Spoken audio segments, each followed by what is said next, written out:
Okay, thank you. We're ready to go here at City Council meeting, Spanish Fork City, October 15th, 2024. Thank you, everyone, for joining us in person and online today and all over the world. As we've done it for so many years now in Spanish Fork, you don't have to be in person to watch these meetings, but for 20 years now, plus, you're able to watch them live on YouTube as well. So we appreciate everybody being here and starting with us on time. Like we do all the time in Spanish Fork, we'll start off with a prayer motivational message and then the pledge led by Councilman Cardin. Councilwoman Beck has the motivational thought and prayer tonight. We're going to skip the thought and go right to the prayer. And we have former Councilman Keir Scopes here tonight, new general, correct? We'd like to invite you to come up tonight since we've missed you. This is a little payback. And ask you to say our opening prayer. All right, be happy to. Let's pray. Our Father in heaven, we're grateful for this evening, grateful for the opportunity we have to be here together for the City Council meeting to direct and go over the affairs of the city. We're grateful for this land in which we live, for the city, for the safety which we enjoy in this area, for the first responders, and the police and the EMTs, all those that do keep us safe on a daily basis. We're grateful for those that have stewardship of governance. Pray that our Spirit will be with them, that they might make wise decisions. They may be able to keep us free, to keep us safe, and to do those things that would continue to support and serve our way of life. We're very grateful for this country, for the great state of Utah, and the many blessings which we do enjoy. Again, we ask Thy Spirit to be with us this time, as well as with those in our community that have needs, both physical, mental, and other, that they might be met, that they might be able to find respite through their community, their friends, their neighbors, and those things and people that are around them. And these things we pray for in the name of Jesus Christ. Amen. Amen. Thank you. All right, will the audience please arise? Repeat the Pledge of Allegiance after me. I pledge allegiance to the flag of the United States of America and to the republic for which it stands, one nation, under God, indivisible, with liberty and justice for all. Thank you, everyone. You'll notice we're down a council member tonight. Councilman Marshall is away on business, and we're excusing him tonight and wish him safe travels. We had a very special part of the council meeting tonight that we'd like to recognize many individuals that have joined us tonight, and I'm going to turn it over to our chief and Chief Hales, and I think Jack tag teaming this to introduce who we have with us tonight to join us in attendance of council meeting. Chief. Yeah, Mayor, Council, as you can see, the room is full with a lot of people that probably normally wouldn't be here for council. And what an incredible story we have to present this evening of heroics and someone that survived a very tragic event. And we're here to honor him and his family and those that helped in his recovery and saving his life this evening. On August 24th of 2024, there was an event being held, a high school event cross country at the sports park down here south of us. And during that event, Ferris here, who's behind me, went into sudden cardiac arrest. And several people that were around him or were aware of the circumstance jumped in and provided aid in a manner that was able to allow multiple others to join in his recovery and bringing his life back to where it was at some point, and not all the way 100%, but getting there. And so I was not there, and so I want to turn the time over to the many people that were able to help him. And tonight we have Krista Taylor here, and she was one of many that saved Ferris's life in the park that day.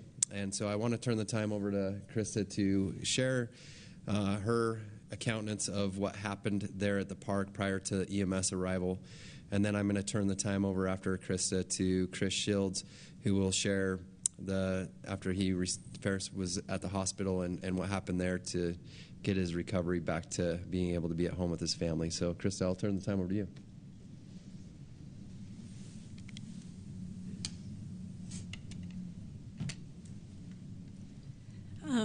Thank you for having me.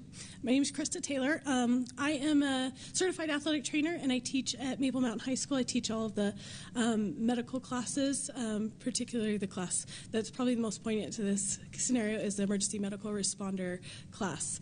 I worked as the head athletic trainer for the last 10 years at Maple Mountain High School, and then this year I stepped away to just teach full-time, but as you can imagine, a tight-knit community of athletic trainers, we help each other out, and so I just volunteered to come and help with a very large cross-country meet. And so, yeah, we did what we've done for years and years and years, and that is just put a strong team of medical providers together to be able to handle any emergency if it comes. Usually we worry about heat illness, but in this case, we were happy to have all the equipment we needed for cardiac events. So, we get together at 4 a.m. prepping everything. We prep the night before, also in the middle of football games and everything. And we get together 4 a.m., start filling coolers, try to get the cool tubs, everything ready. And then when the first gun goes off, we're ready, and there was 8 certified athletic trainers there that day helping. So I'm just one of many. So I am, we're all part of this together. It takes a team. But yeah, so thankfully, due to some people noticing that there was a medical emergency, they hollered over to the tent where I was kind of stationed, and I ran over with 2 BYU students. And when I got there, I noticed that a Spanish Fork athlete, I heard him announce starting CPR, and I was like, I was informed that this was a seizure, so I was kind of a little surprised. While I was running over to the event, I called Rory, who's the Spanish Fork High athletic trainer, and I said, hey, it sounds like we've got a seizure. Do you want to come meet me over there? He was driving in a golf cart around, keeping an eye on athletes, and so he drove over to meet me. I take over the scene from the Spanish Fork athlete. I check pulse, notice there is no pulse, open the airway, don't get a few agonal breaths, and then recognize that CPR is what is needed. So we start CPR. At about the same time, I do about 4-5 compressions, and then and they takes an agonal breath, and so I kind of second guessed myself for a second. And then right at that same time, an EMT who was from Uinta, just there with her team, came over and recognized that we could tag team it. So she's like, I'll take over compressions. At that time, Rory shows up and assembles a mask. I'm doing breathing. We're getting the AED. We're able to get the AED in place pretty darn quickly. It administers a shock. We give about 2 minutes of CPR and then administers another shock. And then by that point, the ambulance crew came. It was the quickest response I've ever seen in my 10 years here. So it was pretty fantastic. So thankfully, it was a wonderful outcome. So it was really a team effort. Everyone should be hailed for their efforts. It was not, no one's a hero. We're all heroes together. That's how we're successful. So yeah. Thank you, Chris. Thank you for that. Where did the AED come from? Rory had it on the golf cart with him. Okay. Yeah. Right. So, yes. Thank you. Thank you. Any other questions for Krista? No, great job. Wonderful. Thank you. Thank you. Thank you.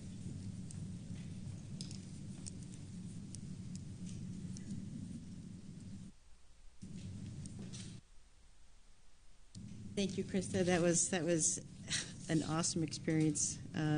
So grateful that they were there. First of all, before I start, I just want to, if I can have the first responders, the bystanders that are here today, that were involved with Ferris and saving his life, if I can have them come up and just stand here in the front. Yes. Awesome. And same with EMS. Any EMS providers that were there on the call, if I can have you also come up. We want to make sure that you are up front and center. Yes. Yes, Pat Rabb and Dr. Rice would be awesome. Up as well.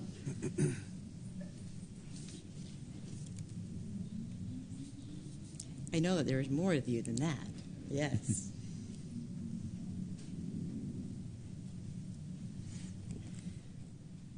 Thanks, you guys, for coming up. We didn't warn you before, huh? So, good evening, Spanish City Council and Mayor Mendenhall behind here, and good evening to everyone here. It is a wonderful thing to be here and to be able to celebrate the celebration of life. I am the Director of EMS Relations for HCA Healthcare here in Utah County, and I am proud to represent the incredible team that was involved in Ferris's care, including our administration from Mountain View Hospital here, and our ED physician, our ED nurse, and our ED cath lab that was here as well. Where did our nurse go? Come on up. Gotta have an ED nurse up here. It is truly an honor and privilege to say a few words today. So today we gather to celebrate something truly extraordinary, the gift of life and the heroes who stepped forward to save it. Tonight we honor Ferris Child and the courageous individuals who made that life-saving difference that day. Ferris, that day at the track and field event, you had no idea how dramatically your life would instantly change. But here we are celebrating an outcome that may have been a little different or a lot different if it weren't for that immediate, effective CPR, the availability of an AED, and the preparedness of those that were around. Thanks to the quick actions of bystanders and healthcare teams, you are here with us today. This story is really about hope and teamwork and the power of one moment of courage. Research shows that the survival rate for cardiac arrest victims increases dramatically when CPR is started immediately and an AED is used. CPR ensures blood flow to the vital organs, while an AED delivers a shock to restart the heart. Each minute without these interventions decreases a victim's chance of survival by 7 to 10%, making early action very critical. The combination of prompt CPR and defibrillation has been a game changer, improving survival rates to 2 to 3 times. Let's once again thank the bystanders that were willing to step up and take action. Today we celebrate the importance of knowing CPR, using AEDs, and calling 911, skills that everyone can learn and that ultimately made the difference for Ferris that day. We also recognize the EMS team for their swift response, their quick assessment, and recognizing that Ferris was having a major heart attack. They activated the cath lab team at Mountain View Hospital and notified the emergency department of the incoming heart attack patient. Upon arrival, the ED team provided the necessary care before Ferris was taken back to the cath lab for an angiogram. It was confirmed that Ferris was indeed having a major heart attack. Given the severity, it was determined that he needed further intervention. The cath lab team and the physician that was there quickly placed a balloon pump to help his heart work more efficiently, and they quickly transferred him to St. Mark's Hospital, where he underwent a successful 5-vessel surgery bypass. That's a lot. Because of the combined efforts of bystanders, emergency responders, and medical teams, Ferris is with us today. This is a powerful reminder of the strength of community and the incredible impact that we can have when we come together in a time of need. We extend our deepest gratitude to the City of Spanish Fork for making AEDs accessible throughout the community, and to those who teach CPR and AED courses, empowering others to act in emergencies. Ferris, today we celebrate your life and those who played a part in saving it. Let this moment remind us all that life is precious, and with the right knowledge and preparedness, that each of us has the power to make a difference in other people's lives. Ferris and your family, come and meet those that saved your life.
So with that, we do have some things to be able to give to the first responders. I know we don't have them all here, but at least I'll have Eddie come up and he can show and give those that are here what we do have. If you guys want to have a seat, that would be great. Except for you guys, stay here. Yes. Thank you, guys. Thank you. Thank you. Ferris, do you want us to share a few remarks before we do the awards first? Okay, awesome. We'll have Ferris share a few remarks, and then we'll hand out the awards. Thank you. It's humbling to be in front of everybody, and I don't remember hardly anything, so it's wonderful to see all those who are helping me in my emergency. So thank you. I do, if it's okay, share just a couple of things. As I've reflected back on this, this has been an unexpected journey for my family and I. And I'm not sure why my life was spared when the lives of so many others are not, and I truly feel for these families. I don't believe in coincidences. I believe many miracles had to happen for me to be alive talking to you today. I believe I was in the exact right place at the exact right time with the right people placed in my path who needed to share this experience with me. So with that, I would like to thank PJ and Traven and Rory and Krista and the others that helped administer CPR, the BYU athletic training interns, the emergency medical personnel in both ambulances that were there, all the doctors and healthcare providers at the Payson Hospital, and all the doctors and the many different healthcare providers at St. Mark's Hospital. Also my home health professionals and even the pharmacist that's been helping me, and the pharmacy technicians at the Walmart Pharmacy. I would also like to thank my neighbors, friends, my ward family, and those I work with for their support. My family, especially Deanna, it's been a journey for my wife, to say the least.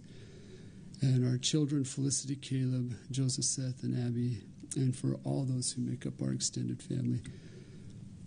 I'm so thankful for the many prayers on my behalf and on behalf of my family. I know these prayers have been answered.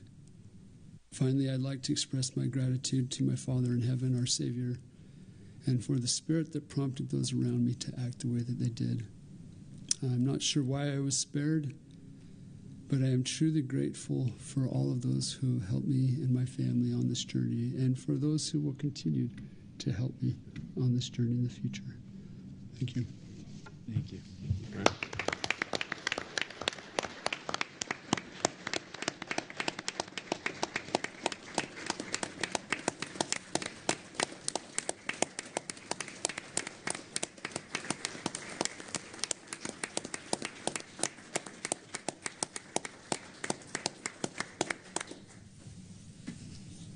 One incredible story that all of these folks are a part of, and we don't, and EMS and public safety, we don't get to see these results very often. And so kudos to everyone that acted swiftly, provided the care that they were trained to provide. Without that, there's no way that Ferris is standing here today. So I also thank you all for your quick action and your expertise in what you do. Tonight we have some recognitions that if we could have the HCA administrative staff, the fire and EMS administrative staff come up and help recognize these folks, if they would just come over here to the right side of me. Not all of the folks who have been able to be here. Our Spanish Fork team are currently at a JV football game, and they are rushing over. There was like 30 seconds left in the game, so they're rushing over here as we speak, so they will be able to meet you, Ferris, probably in the back so they can get the regular meeting going on. We would like to recognize Krista Taylor, who's here with us this evening, with a Spanish Fork Fire and EMS Life-Saving Award. Chief Hording, if you'd be able to present that to her. Nice plaque that thanks her for her life-saving efforts on August 24th in Ferris's behalf. I'd also like to recognize two of our C platoon, one paramedic and our battalion chief. The others weren't able to join us this evening, but paramedic Matthew Pill and Battalion Chief Blake Edwards for their swift action and getting the appropriate team there quickly. So it goes to show that our fast response and our staff firehouses were within about 2.5 minutes from the time of dispatch. We arrived on scene and were able to exercise the professional care that we're able to provide as paramedics to Ferris. And so amazing crew that we have here in Spanish Fork and great expertise. So we're proud of them.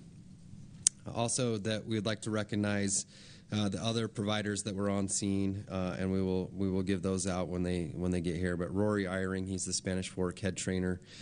Jacob McGee, PJ Merrill, Nate Madison, and Traven Elquist, who were also there. The rest of the EMS crew that was on scene that day was EMT firefighter Matt Wright, paramedic firefighter Ann Dearden, EMT firefighter Aiden Mitchell, EMT Advanced Rosa Serrano, and as I said, Matthew Pill, paramedic firefighter. So we thank them and ask that you also congratulate them for their heroic effort. So thank you.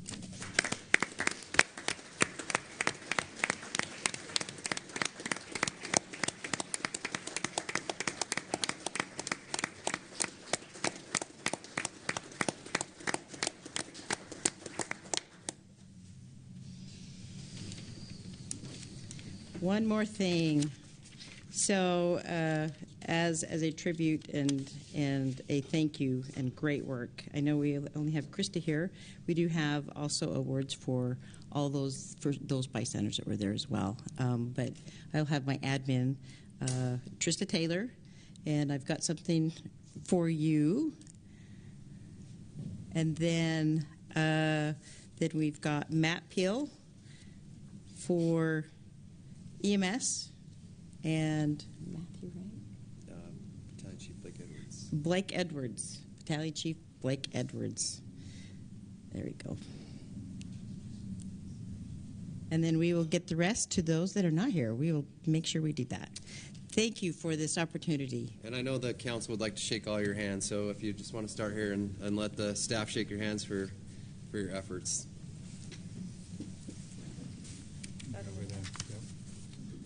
We always have people start with the attorney. Get that out of the way. City attorney.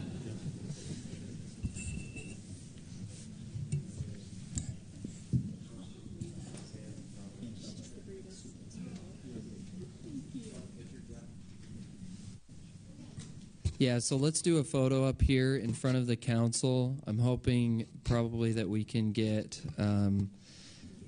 everybody that was involved, so everybody that's been recognized tonight. And then, yeah, if we can go ahead and get Ferris with his family, with all of them, we'll try to put them in front of the council and take some photos.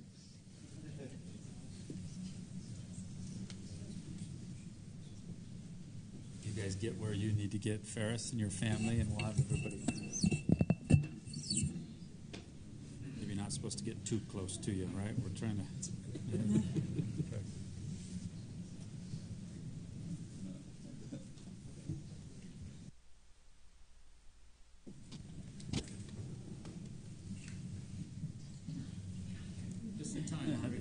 Yeah.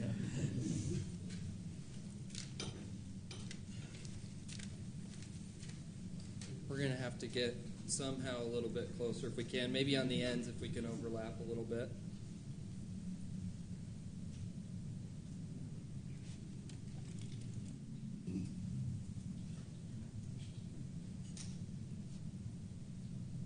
Perfect.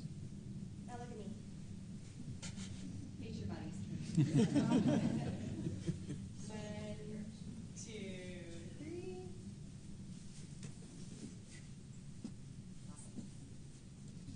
Everybody. Thanks again.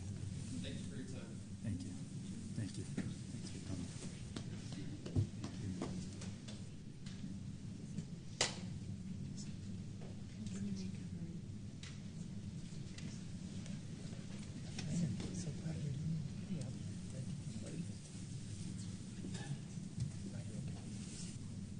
As we heard about this story and were briefed on this story from our chiefs and from our executives at the city, it stood out to me. You got 3 levels that that culminate in the miracle that Ferris talked about. And boy, that's some kids right there that were trained to help out in the immediacy, and then some trainers that had training, and then the medical professionals that show up. And so that level, all those levels just should, again, make us that much prouder that the place we live and those things happening. So thank you from the city, from the mayor, from the council.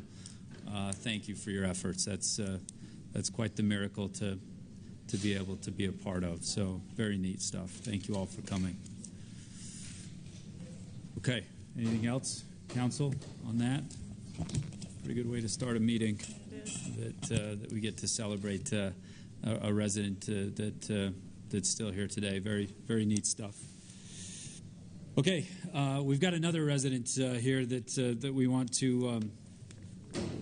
to recognize tonight. A very special night that one of our own convinced him and twisted his arm a little bit to join us tonight, and we're happy he and his wife are here. I want to just quickly read every month or so, every couple of months, that the Herald asks for an article from cities in Utah Valley to talk about what's going on, and Jack, our PIO, and Nick before him are good to remind me, hey, Mayor, it's time for an article of what's going on in the city. It's just an opportunity to let the rest of the valley know what's going on. And so at the end of September, when Jack reminded me that we had this article coming due, I want to just read what we wrote and put out there to introduce our good friend that's joined us today. It says, Spanish Fork's own Kire Scobes recently received an impressive promotion with the Utah Army National Guard. He became the Land Component Commander, which makes him responsible for the training and readiness of nearly 4,500 soldiers. Brigadier General Scobes served in Iraq and Afghanistan and had been serving as a lieutenant colonel with the National Guard. In addition to his military career, Scobes has also been a city councilman and a teacher at Spanish Fork's Larson Elementary School. He's a perfect example of someone bringing their talents to the community and finding a way to contribute. He moved here 20 years ago, and his contributions have been immeasurable. Even if you've always considered yourself as from a certain place, at some point in your family's history, someone arrived for the first time. Whether several generations or just a few years ago, we all come from somewhere else, bringing our unique abilities and perspectives. It's our contributions that weave us into the fabric of the place we call home. Spanish Fork's slogan is Pride and Progress. We honor and respect what's been established while knowing that moving forward is both necessary and beneficial. There's a delicate balance between the two ideas. Places can err on either side, becoming too stuck in the past and unwilling to accept change on the one hand, or completely forgetting their identities and values on the other. We know that our community, like many in our valley and state, will still see plenty of growth in the future. We encourage longtime members of our community to welcome and incorporate new neighbors and ideas, extending helping hands and sharing what has gotten us to where we are. We equally urge newcomers to fully embrace their new home and use their uniqueness to add to what we have. By contributing to the common good, whether you've been here in a place for many years or just settling in, you're not just living in a place, you're helping to build it. And General Scobes has certainly been one of those that hasn't just lived here in Spanish Fork, but he and his family have helped build it. And so it's my honor tonight to give him a few minutes in front of his city and let you know about this promotion. And so really, so we can shoot some questions at you, General. But we're super proud to have him with us tonight, and his helpmate, his bride, Robin. And couldn't be prouder of the work that you've done in Spanish Fork, but now that you've done across nations, but across the Utah National Guard now. So, ladies and gentlemen, I'd like to join me in welcoming Brigadier General Scobes.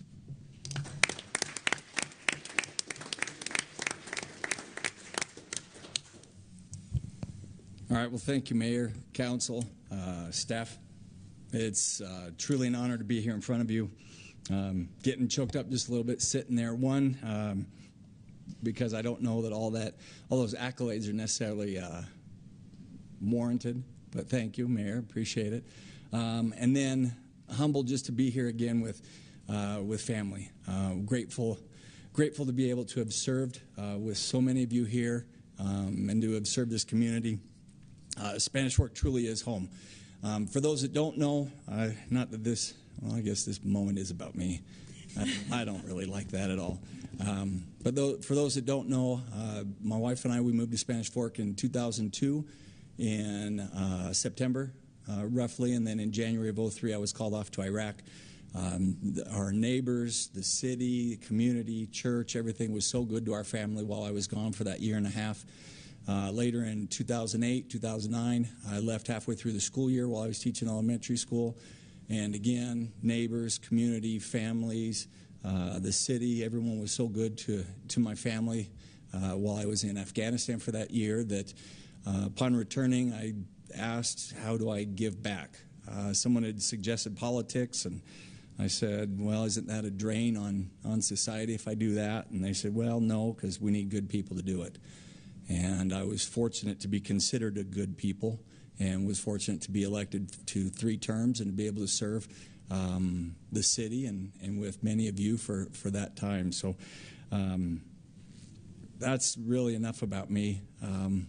Love Spanish Fork, love being able to say, as I've been in different countries and in different communities and different associations, be able to say I'm from Spanish Fork and to be able to talk about that and have these experiences to be able to share the good things that we do here at home. My new responsibility, as you mentioned, Land Component Commander. I'm one of 2 Army generals in the state of Utah, one of 4 one-star generals that command the forces here, the National Guard forces here in the state of Utah. Our job is to fight and win our nation's wars. And then being National Guard, we have a side charter, or I guess a secondary mission, which is to support the governor and local law enforcement, local officials with homeland defense and natural disasters. And so we have that mission. And this, what we've seen tonight, this is representative of our soldiers in each of the communities, and certainly here in Spanish Fork. You have your constituents are members of the Utah Army and Air National Guard. They serve in capacities very similar to this. They are firefighters, they are teachers, they are lawyers, they are doctors, they are CPAs. The list goes on and on and on. Any job and profession that exists in our society, our soldiers and airmen have those jobs and positions. And when called upon in an emergency, just as what we've seen, whether it's a state emergency or a national emergency, those soldiers and airmen are called upon and they step up, just as we saw tonight, without thinking of themselves and merely thinking of others and being able to be of service. And so the only thing I can say really is that what we've seen is just a small microcosm. Not that those that were here are involved in the National Guard and the Army or the Air Force, but that is representative of the spirit of Spanish Fork, the spirit of the state of Utah, and the spirit of our country as Americans, is to be able to step up and to help those that we see in need. And I just have the great honor to serve for a period of time, commanding those 5,000 soldiers that are willing to do so in every corner of the world. We have soldiers that are currently out deployed around the world right now, some that are coming to the end of their service. As far as in foreign lands, will be returning home shortly, others that are getting ready to go, and it's an honor to be able to serve and command them and really to help prepare them and to ensure their training and readiness for whatever the state and the nation may require of them. So, Mayor, with that, grateful to call Spanish Fork home, and what are your questions? Well, I will pick up on the training and readiness portion of this. Was my first experience of being able to go up to the National Guard, what do you call that, the complex or building? That's the headquarters. Headquarters, yep. in Draper there. And you can't just walk in, you got to be let in. So I don't know if you'd get in, Kevin. Probably but not. Show your ID and be on a list, and felt very important going in there and said, we know the general, and they said, that's great, give me your ID and everything else. And so we got in there, just a neat ceremony, very military. And organized as you would expect, but when you sit in there, and I think it was a chaplain that got up and said a prayer and a little bit of a spiritual thought, and then ends it with quoting Psalm 144, "Blessed be the Lord my strength, which teacheth my hands to war and my fingers to fight." And I know you said that, General, and a couple of your colleagues said it as well, that just made me feel very patriotic, but very safe in that room, that the men and women that you train are ready to fight and ready to defend our freedoms and our country. And like you mentioned, these are people that teach school, like yourself, during the week, and then train how to go to war if needs be. And that was just humbling to be part of that ceremony and be so proud of someone I know and someone I call a dear friend to be up there and receive that honor. So very neat. Thank you. Very neat to see your family there too. I know Councilwoman Beck has questions for you. She served with you for how many years? Yeah, we sat up here next to each other for several years, laughed a lot. I learned to just love you and your family. And then we had some pretty, 6 solid years where no change up here. And then you were asked to move back to Washington, D.C. for 12 months and further your education. And when my family and I were out there, we called you right up and went to lunch and caught up. And I know you were so excited to come back home. And within the same week you were home, our Fiesta Days Committee invited you to now oversee our flag retirement ceremony. So Kier now oversees that.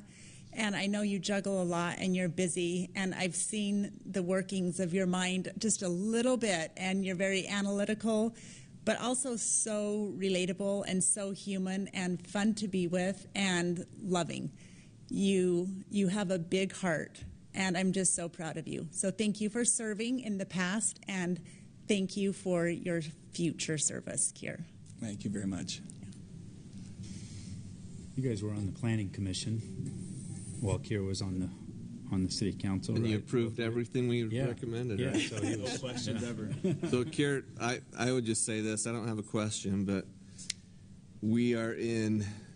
our country's in campaign season right now, and there's a little bit of division. I don't think anybody would disagree that there's a little division in our country between the two parties, but one thing I absolutely appreciate is it doesn't matter whether it's a Republican or a Democrat that's at the head of the country. Our military is always prepared and always ready to do what they need to do to keep us safe here at home. And so from the bottom of my heart, thank you. Thank you for serving, and thank you for being who you are.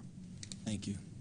I think I echo a little bit of what Kevin said. I have had the pleasure of getting to know Kier over the few years and getting to know him personally on a personal level, and just who he is. And Kier is the person who will volunteer even when he doesn't have time. I can look at his wife and she knows he doesn't have the time, but he's still going to raise his hand and he's going to jump in and do the things that he knows that need to be done, because that's the type of person he is. And my brother-in-law is in that National Guard, so I am grateful for people like you and for you to be leading them, because I know that they're in good hands. Thank you, Kier, for what you do. No, thank you. And Kier, I don't know you quite as well yet as some of these others up here, but every interaction that we've had, and with your wife as well, has been just a pure joy for me. And you've been always so kind and helpful. And I just want to thank you for serving not only your city, but now your country in this new capacity, and then as a teacher. I just feel like that's such a special thing to teach our youth. And I know that you've made such an impact on so many lives. And I come from a family with many teachers. And anyway, I just thank you for your example. No, thank you. I think my question is going to be that what Kevin touched on. What advice would you give us as residents, us as some elected officials as well in the political silly season, as we call it, as people get on different sides of issues and debate them hotly and everything else, but then come together to obviously move the country forward. What's your advice? You've seen many of these and many different things, and it's got to be a little bit different perspective from a military man.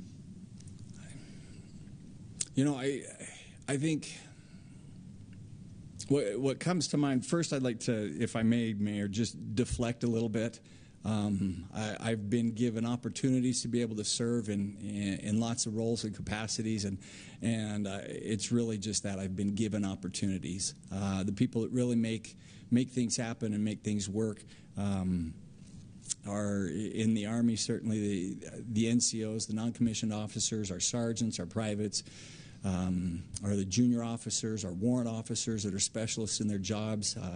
All of these people and all these sergeants all these soldiers, that I command, really they are the ones that put their shoulder to the wheel. They're the ones that do the work. I'm fortunate to be able to lead and guide and give some guidance as they go about and do those things that are necessary to get the job done. As a councilman, and as we get into political season, that's the same thing I've noticed, and for the citizens there is as elected officials and leaders, and you all know this very easily, it's the city staff. It's the ones that are out working on the plumbing. I'm thinking jobs I've got to do at home. It's the linemen. It's those that are out working in the streets in the middle of the night when water mains break. Those are the people that get the jobs done. Our job as elected officials, your job, as elected officials, really is to give that guidance, to be able to understand and represent the people of Spanish Fork, the people in the areas that we live and love and serve, but recognizing that we are a solid body, that it's not just us that does it. It's that linesman crew, it's the grounds crew, it's the secretaries, it's the finance crew, it's city staff, it's everyone that puts in that time to help us look good.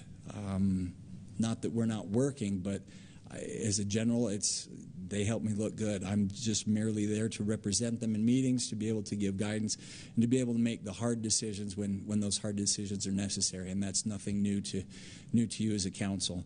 The one comment that I'd like to add to that is the military by design is apolitical. We don't care who the commander-in-chief is. We are there to serve, and that's the one thing that I hope, despite the accolades, and thank you for the kind words, I do appreciate the recognition. Really, that recognition should be directed at my sweet wife, because anything that I've ever accomplished has always come because of either her guidance, her counsel, her insistence, and her reminding me of things that I need to do and need to carry on and continue with. And so I thank you for recognizing her, really, because I couldn't do this without her.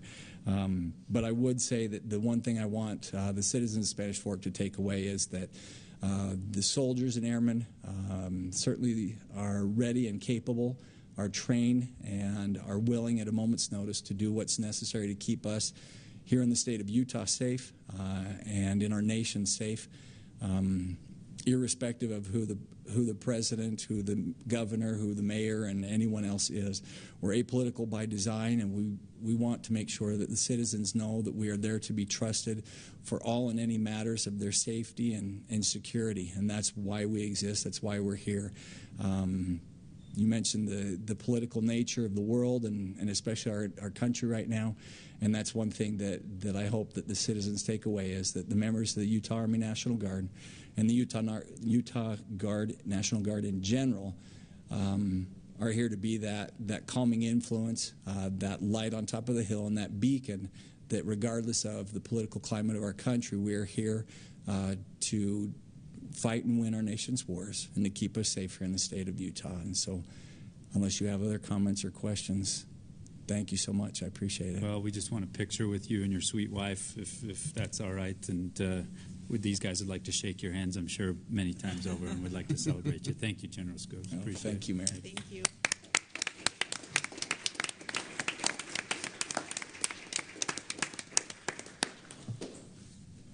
Right there.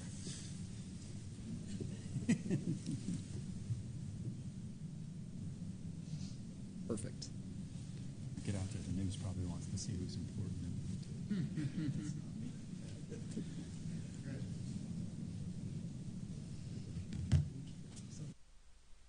Congratulations.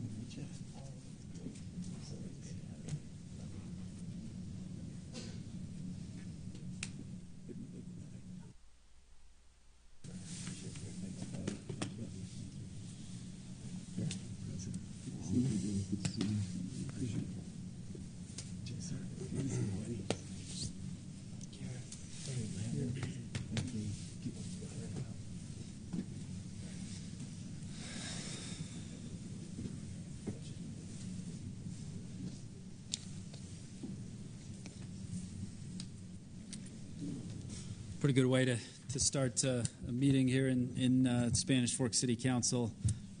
Love, honor, and great citizens. Thank you to the Scopes family and all they've done for Spanish Fork. We appreciate recognizing them. Okay, we're going to move on in our council agenda. Thank you all for indulging us with those items tonight. Important recognitions for sure.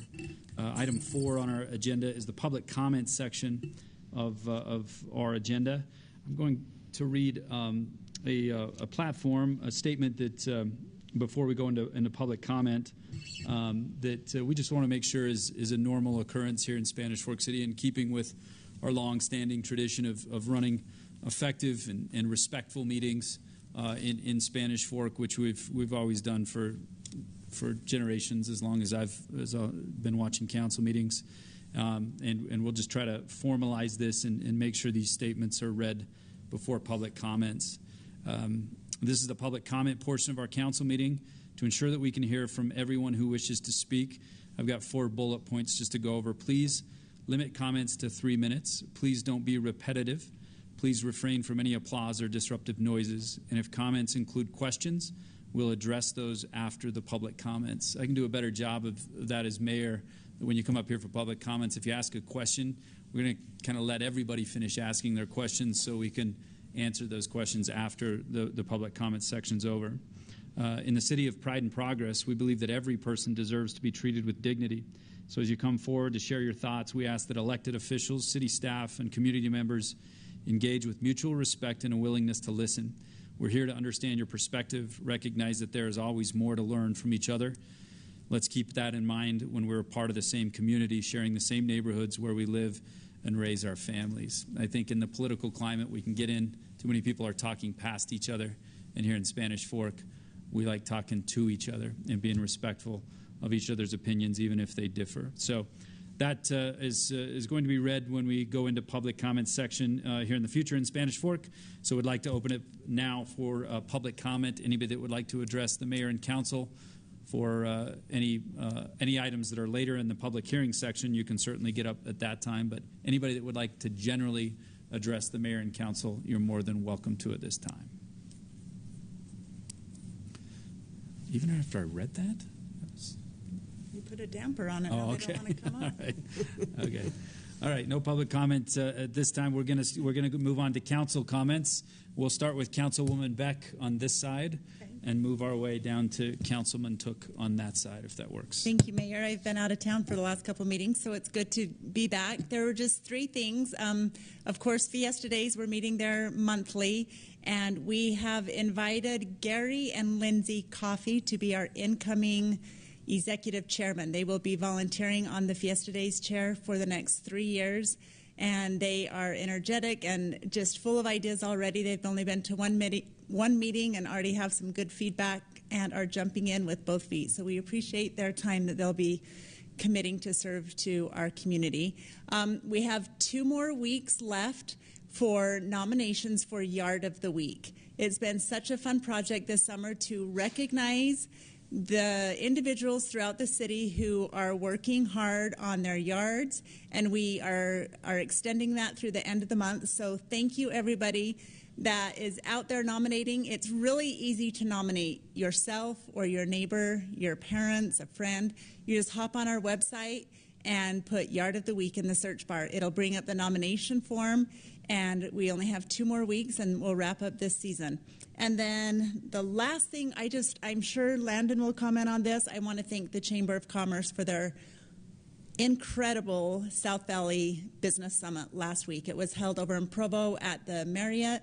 It was just really incredible. It got me ready to just lead again. Like, just really inspiring breakout sessions, keynote speakers. It's always fun to network and talk to our business leaders out there. So I want to publicly thank the Chamber of Commerce for offering that opportunity to us. And that's all I have. Thank you, Councilwoman Beck. Councilman Euler. Thank you, Mayor. All I have is just an announcement of our next lecture series put on by the Historic Preservation Commission, October 21st at 7 p.m. in the Heritage Room of Library Hall. We'll have a lecture on the Jones Hughes Pioneer Park. So family members of the Hughes family will will be here to tell us a little bit about the history of the park, which is just across the street there. You can see it out the window. So come and join us October 21st, 7 p.m. Thanks, Mayor. Perfect. Councilman Cardin. Thank you, Mayor. Only board meeting that I've had or committee meeting since last meeting was our airport board. I just want to pull a plug in. If you have some time, we have those meetings now being put on YouTube by Travis there in the back. He's making sure that those get recorded and sent out. Airport is growing like crazy. It's one of the busiest airports in the state outside of some of our regional airports. And one of the things I'm grateful for Christian and their staff that they're doing is looking to the future, making sure that we're prepared for whatever may come, whether that's a tower, whether that is different fee structures, whether that is more places for planes to park. Like, they are doing a good job. If you haven't been down to the airport lately, take a stroll or a drive, I guess, down Main Street and look at the dirt that's moving on that Main Street side of the airport. Some really cool things happening with the 2 FBOs that are being built. They still have a little bit of time before they'll be done, but it's really cool to see that progress. And that's all I have, Mayor. Thank you, Councilman Cardin. All right, Mayor. Thank you. So as Councilwoman Beck mentioned, the South County Business Summit was this last week, and it was absolutely fantastic. I feel the same way. I was in attendance, and we had amazing presenters and speakers. We actually were even able to hear from our mayor in closing, which was excellent. So thank you, Mayor. And Kathleen Levitt, who's our president and CEO, usually is here at our meeting. She's unable to make it tonight, so she's asked me to share a couple updates with you this evening about what's coming up with the Chamber of Commerce. So here go a couple things for you. So tomorrow we have a ribbon cutting, October 16th at 11 o'clock a.m. For the new Dairy Queen, which is located inside the Stokes Grocery Store in Salem. So that's exciting. Down south a little bit. We also have Business of the Month, which is Postal Annex. We're celebrating them on October 17th at noon, so just here in a couple days. You're welcome to that. Also, we have a ribbon cutting for Protection Self-Storage, which is new, on October 23rd at noon. So, again, all are welcome. We also have one of our traditions, which we love, which is Trick or Treat on Main Street, which will be on October 26th from 1 to 3 p.m. Any businesses who are interested in participating not on Main Street are welcome to utilize the parking lots of Central Bank or Zions Bank to set up a booth or any spaces not being directly occupied by businesses located right on Main Street. But you're welcome. So again, that's October 26th, the Trick or Treat from 1 to 3 p.m. So much fun. Bring your kids. Adults, of course, welcome. Everyone has such a good time. Last thing from the Chamber is the scarecrows on Main Street are now up and decorated. I'm sure you've seen them. I know that I have. My kids love them. The Chamber will be having voting in person at the Chamber booth during this event on the 26th, the trick-or-treating. So come down, make your vote heard for your favorite scarecrow. People can also cast votes at the Chamber booth at the Farmers Market, which will be, we have our final 2 weeks of that. But you can vote for the scarecrow at the Farmers Market on the 26th, our last day, which is from 8 o'clock a.m. to 1 p.m. Again, the 26th will be the final day of the Farmers Market. We've been many times. I know Councilman Cardin, I'm sure we all have been once or twice. It's been fantastic. Just every year it gets better. So come check it out. You've got just 2 more times to do so this year. We'd love to see you down there. Lots of great fresh produce. There's still a lot of good stuff that you can buy and try out. So again, 2 more Saturdays with that. The last thing that I have, Mayor, is just so our Parks and Recreation committee met this last week, and our director, Del Robinson, was kind enough to set up and orchestrate a tour of the new rec center that's being constructed. It'll be ready in less than a year now. And I was fortunate to go on a tour with the council a couple weeks prior. I was absolutely amazed at the progress and change that had taken place between the 2 times I had gone through. Unrecognizable in many ways, in my opinion. Really exciting. And so this is just something that energized the entire committee of Parks and Recreation, and sure appreciate all that Parks and Recreation is doing to make it happen, and a huge success. And thank you, Del, for setting that up and making it a great evening for all of us. We just had the best time. And that's all I have, Mayor. Thank you, Councilman Took. Appreciate that good work. Yeah, thank you. I echo what's already been said. The chamber put on a good summit in coordination with other chambers, and all of South Utah County being there, and the farmers market. Echo that as well. Just winding down, but another great year of businesses participating in the farmers market. So we appreciate all that. I'm going to take liberty to adjust a little bit of the agenda, since I think we have some people here for some public hearings that deal with zone changes. So I'm going to move staff comments a little bit later in the meeting after the public hearings. If the staff is okay with that, you guys going to be here? Okay. They're not going anywhere. Yeah, they can't go anywhere. So they're going to be here. But I still want, Tara, if you're okay, our recorder, to give the Spanish Fork 101 Utah County general election information. That's coming up. We won't meet again until Election Day here in the council chambers. So we'd like you to still do the 101 if you're okay with that. And then after the consent items, we'll rearrange the public hearings with the budget parts a little bit too. We'll move them past the zone change public hearings and move them to the end as well. So we can, you guys have been here hanging out for an hour. We'll try to get you out of here in 2 maybe. So thank you for hanging out with us. Tara, please, Spanish Fork 101 County General Election Information. Yeah, after all those recognitions, this is going to be kind of bland, but exciting at the same time, right?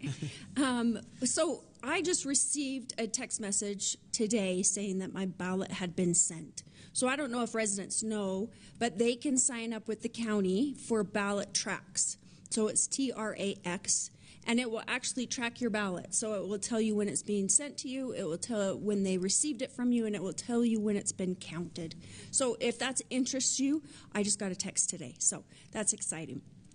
But one of the things I want to make sure people know is that November 5th is when is Election Day, 1, but also that they started sending out ballots this week. So they started out on the 14th, so you should receive it this week. So be watching for it. If you don't receive it, make sure and call the county. Let them know so that they can get you a ballot. So I don't have a clicker. Oh, I do. Awesome. All right, so one of the things that you can do is mail it in. If you do mail it in, it's very important you do it before November 4th. The election day is November 5th. But also, if you do it before November 4th, then they can count it faster. They get results faster. But they also are asking that if you're going to wait until November 4th to mail it, that you go to the post office and get it actually stamped, that you go inside the post office. They found that if you just put it in the mailbox on the 4th, sometimes it doesn't get to the post office and get that stamp, and then it's invalid. So I know there's a lot of people who do most of their dealings online, digitally. So I just wanted to make sure everybody knew what a postmark was. And a postmark is something that goes on the ballot, in this case, or on a letter, and it lets you know the time and the date that letter came through the post office. And that's important because you want it to say November 4th for your ballot to count. You also will need to put a stamp on your ballot. In the past, you could just send your ballot without a stamp. This year, to save money, you are providing the stamp. If you don't want to do the stamp, then you can go to the ballot box here in Spanish Fork, right here in this building, Library Hall, 80 South Main Street. You can see those arrows take you right to the little drive-through where the ballot box is. So if we go one further, you can see that this is that little drive-through, and you'll see that there's multiple boxes. So just be careful when you drive in there that you're looking to see which box you need. If you're going to mail it, you can see there's the post office box. And then if it's going to be after November 4th, put it in the ballot box. You don't have to have a stamp to put it in the ballot box, so you have multiple ways to do it. You also should know that you can put your ballot in any Utah County ballot box by 8 o'clock on November 5th. So if you're working in Vineyard, you're over in Lehigh, wherever you may be, you can put your ballot in their drop box. It doesn't have to be Spanish Forks. So get your ballot out there and find a drop box, and you can find those on the county site as well. Another way you can vote is in person. That's right here in this building. It's in the Heritage Room, and they'll be set up from 7 a.m. to 8 p.m. Make sure you're here right at 8 p.m. I know for the primary, we had someone walk in 1 minute late, and they weren't able to let them vote. So they're very strict about that time. So let us know if you need some help. These are just all the things that you're going to see on your ballot. These are the ones that we are voting for this year, or for this county election. You can see that you'll have all the people that we normally see, but then there's also these constitutional amendments, and there's propositions, and we're going to be voting on those as well. If you'd like to learn more information, you can go to the county site, and it will have all kinds of information for you. On the ballot, it won't have that information. So just be aware. It will say, are you for or against this? And if you don't know anything about it, you won't know how you want to vote. So one of them on there, the Constitutional Amendment D, I don't know if you can see that, but it says void. On your ballot, it actually will say void on there. And sometimes that's confusing just because people don't understand what happened there. Why does it say void? Is it just my ballot? It's going to be on everybody's ballot. And that is because the Utah Supreme Court upheld a district court preliminary injunction declaring Amendment D void. So that is, if you vote for that, it won't count. They won't even count those votes. That's why they've put that void on there. So don't think that that's a mistake. And then here's just all the ways that you can find out more information. You can also call the city. We're happy to help. This is a county election. Local elections are on odd years, counties on the even years. So we'd love to help. Any questions? I have a question. If someone is not registered, are they too late to hop online and get registered? No, they're too late to get a mail-in ballot, but they can show up on Election Day. They can still go down and sign up, and they will be able to vote on Election Day. And can they also sign up online? Yes. Right now? Mm-hmm. Okay. Right now they can sign up online. Yes. Mm-hmm.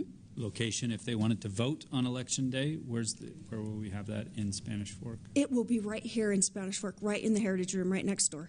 Here. Yep, Okay. right. So just come here, or there's multiple polling stations throughout Utah County. You can find those on Utah County site as well. If they want to vote in person, do they bring their mail-in ballot, and that's what or did they have actual ballots that they vote for in person? They can do both, but if you want to be fast-tracked, is what they call it, you bring your ballot with you, and then that way they know we already know who you are, and they will be able to get you in the line faster. Whereas the other way, they have to double-check and verify some things. Bring your driver's license, piece of mail, different things like that. We drop a ballot in that ballot box out there.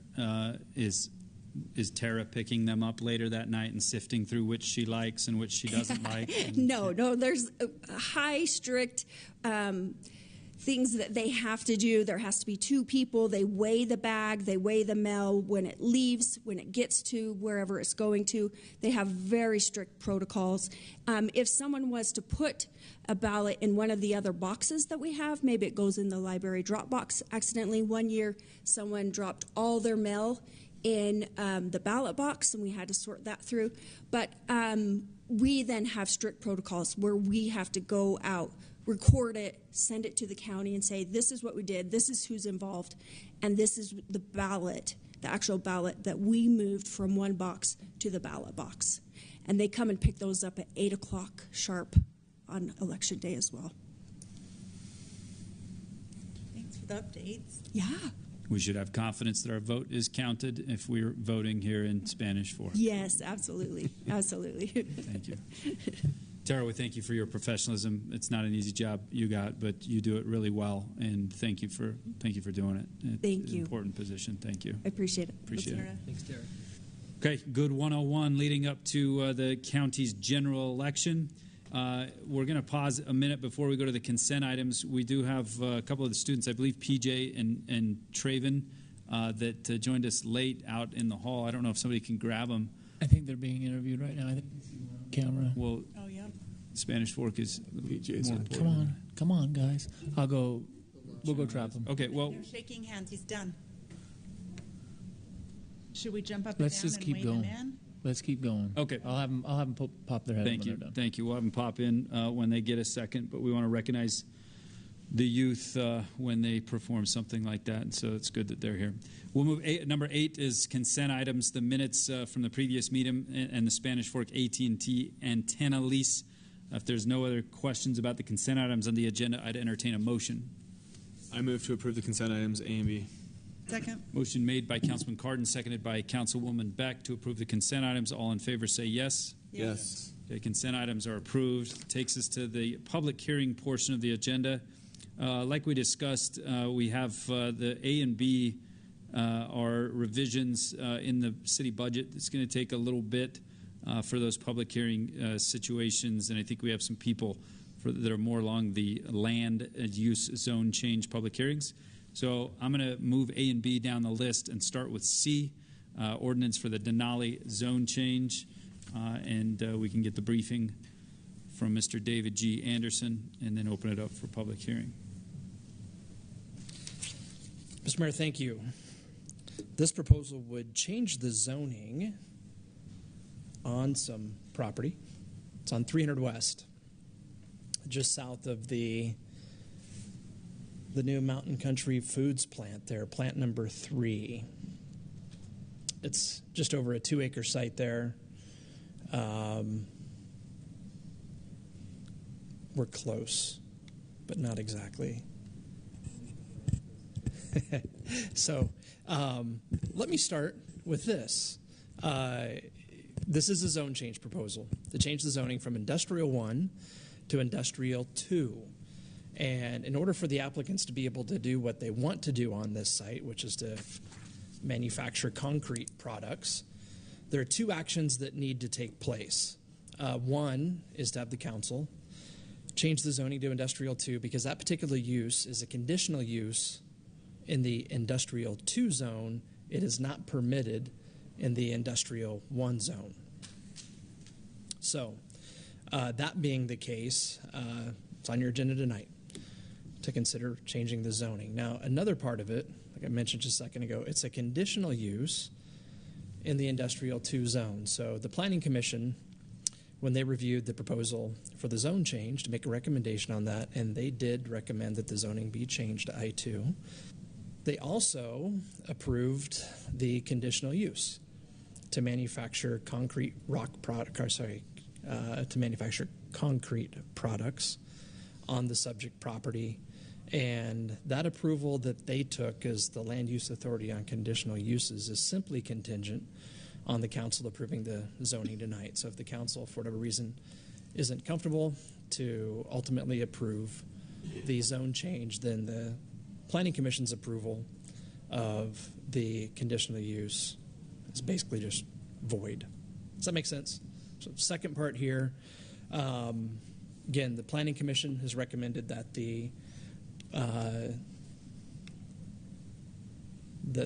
zone change be approved, and they've acted to approve the conditional use. I'll talk more about that in a second. Looks like our image here is a little bit wonky. You can see that area that's shaded in yellow there.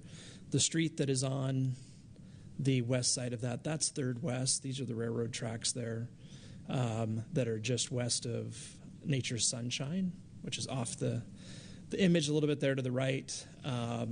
Subject property actually is a portion of the parcel that the larger Mountain Country Foods plant is on. There we go. So a little bit better orientation with that image as to what we're talking about. Incidentally, this area is planned for industrial uses pretty much exclusively. There's a different image of the subject property looking to the southeast. So Dave, looking at that image, they don't have access to the road from their property, so they will share access with Mountain Country Foods. They would be constructing their own drive. They will, okay. Yes. Another image. This is maybe a good image to use to talk about some of the improvements that would be made with the proposed business. A 6-foot masonry wall would be constructed along 3rd West. As we'll see in a minute, some of the equipment that would be used with the business would still be visible above that, but I think that's probably the most visible improvement that people would see. Again, just another image. The proximity of this site, being right next to Mountain Country Foods, affords an opportunity that wouldn't typically exist, which is that this business, which has an ownership connection to Mountain Country Foods, would be reliant on and able to use some of the facilities in Mountain Country Foods Plant Number 3, things like restrooms for their drivers, office space, and that sort of a thing. In fact, in as much as that's how the conditional use was approved, the ability for this business to continue into the future is contingent on that relationship continuing, or as the conditional use was approved, the conditional use would dissolve if that relationship terminated, and somebody would simply have to propose to have a different conditional use approved, and we'd talk about things like building restroom facilities on this site, or whatever other things would be needed to have it operate as a standalone business. So it's kind of a unique thing. What would trigger that? How would the city know that agreement's been terminated? Probably the easiest flag there would be change of ownership, which would only happen with a subdivision. So right now, what we're seeing here, this is all part of the same parcel as Mountain Country Foods. So should they propose a subdivision, should there be an unauthorized subdivision or different things like that, we'd become aware that at least at that point the opportunity to convey the property separately and have some interruption there would happen. Might just be observation or having somebody come in, somebody different apply for a business license, for example. Okay, maybe think of some other things, but stuff like that. Yeah, thank you. Okay, so I mentioned the Planning Commission's approval of the conditional use. These are simply some of the conditions that the Planning Commission associated with that conditional use. Again, the connection to Mountain Country Foods is part of that. Prohibition of recycling, like return concrete, or most likely we're actually trying to avoid somebody bringing on like a rock crusher to where it wouldn't be return concrete, which is simply concrete that didn't get used, that went out on a delivery, but bringing back concrete that's been removed from a site so it can be processed and so forth. And that ties to a couple of different concerns. A big one also is just dust. And the plant that's next door, they manufacture food products there, and I know that they're under fairly strict regulations relative to what can happen on surrounding properties and that type of a thing without potentially contaminating what they do. So there's some level of confidence that we have that issue would be self-policed. But nonetheless, the applicants are required to control dust and that sort of a thing, and that's part of the conditional use approval.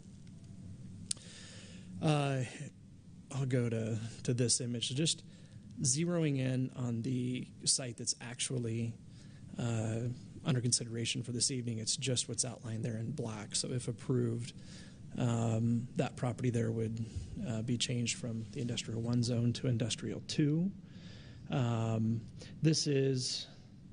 It's a pretty simple site plan, but if you look closely, I think there may be a better image in the staff report. I love this thing when it works. Sometimes I'm on the struggle bus. It's hard to make out the driveway, Councilman Euler, that you referenced, but I can see it in the... There's that goes into the site. Hey, there we go. So it's right there. The large piece of equipment that we'll look at in a second would be located right here. There's some areas devoted to storing some of the unprocessed material and that sort of thing on site. This is 50 or so feet tall, so people would see this. And that's something that we discussed at length as the Development Review Committee. I will say right now that I don't believe the Development Review Committee would recommend that this use be approved at very many locations in this city. In this case, it's proximity to the railroad tracks, the fact that the folks that would operate this business do have an ownership connection with the site. That's a little bit more reassuring, but in all candor, also part of this proposal really is to trying to find an appropriate home so that we can eliminate a current zoning violation that we have with a business that's operating on 2nd East. So there's a lot of different things that have gone into conversations over the course of really the past couple of years to get this to this point tonight. And I think all in all, the proposal potentially helps resolve a situation that's been kind of hard to deal with in a way that will allow a business to operate in Spanish Fork without having an adverse impact on neighbors at a location that is as appropriate as anything I can imagine in what now is zoned Industrial 1 property. And I think those are some of the reasons that the Development Review Committee and like I said, the Planning Commission have recommended that it be approved. Dave, if you go back a couple of slides where it showed your outline of the site, right there, or that one, either one. So in Planning Commission, they talked about the facilities that are on the east or the west side of the street. Can you talk about those? I know that there was some questions on whether or not those were barns, what those were used for, just adjacent to that property. Yeah, adjacent to the property, we don't believe there are any dwellings to the west of this adjacent to the property. There is a dwelling further south on 3rd West on the other side of the railroad tracks. It is just north of the newly constructed industrial buildings there that are known as the El Tenedor development. It's at least several hundred feet off of this image here to the south, and again on the other side of the railroad tracks. I can see that here. It's my understanding that the properties that are just to the west here are being used for one kind of agricultural operation or another. Yeah. Thank you. Any other questions for Dave before we go to public hearing? Thanks. Thank you, Dave. I'd entertain a motion to go into public hearing for item C. So moved. Motion made by Councilman Euler. Second. Seconded by Councilman Took. All in favor say yes. Yes. We're in public hearing for item C. Anybody that would like to speak to, maybe if the applicant is the applicant here, if the applicant would like to speak, you're more than welcome to, or just wait until if we have questions, or anybody from the public that would like to speak to this item.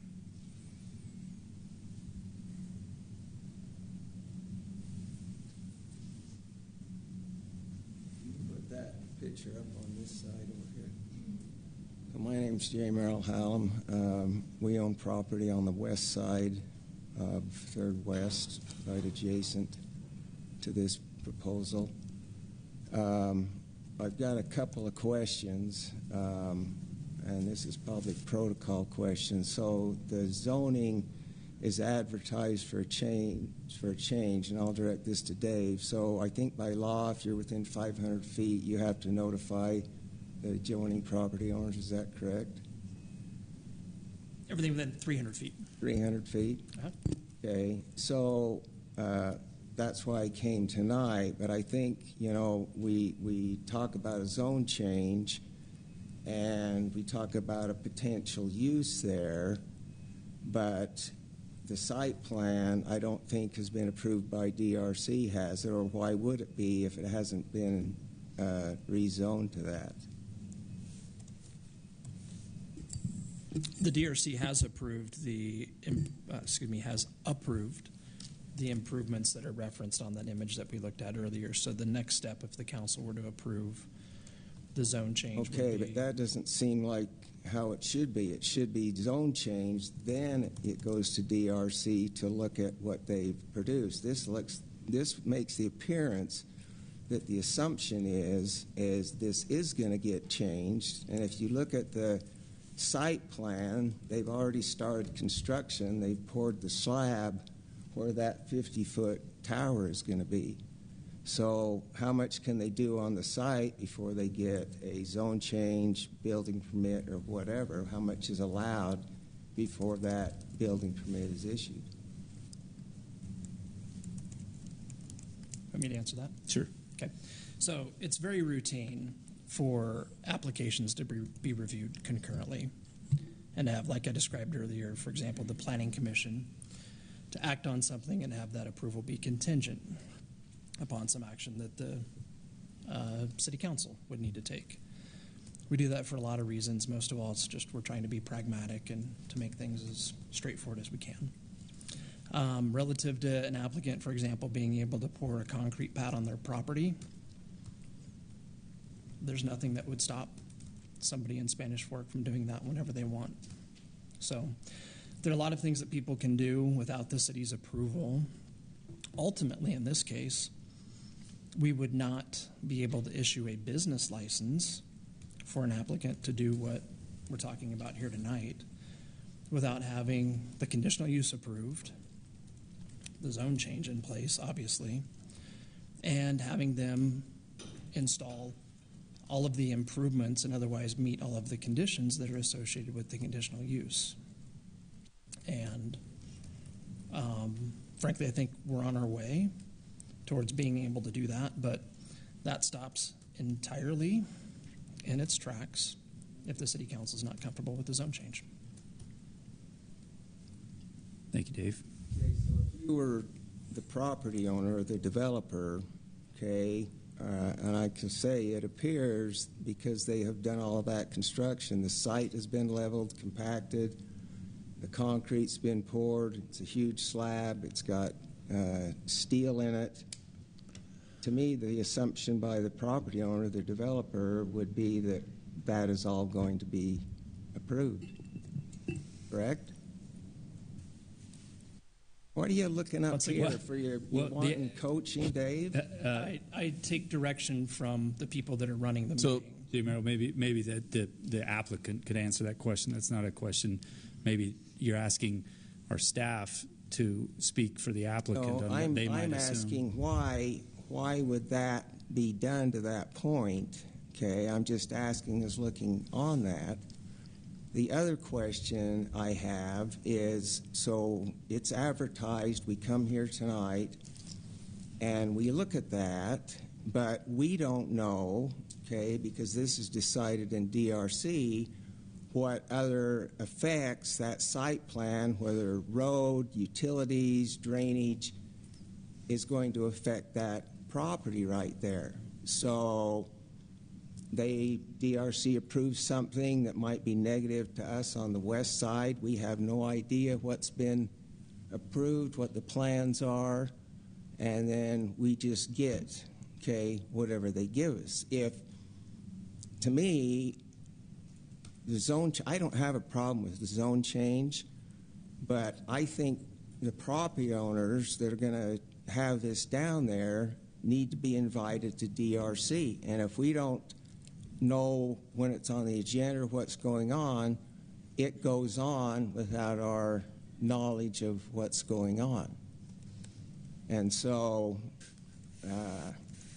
I have the same question a year and a half ago when they did the other site. They filled in the drainage. Well, your contractor filled in the historical drainage. I came to the engineering department. They said they would get it resolved. They said it was going to be included. It wasn't. I got the audio minutes of the two meetings. They were basically told that it wasn't needed, and 3 months later, I'm under 18 inches of water down there.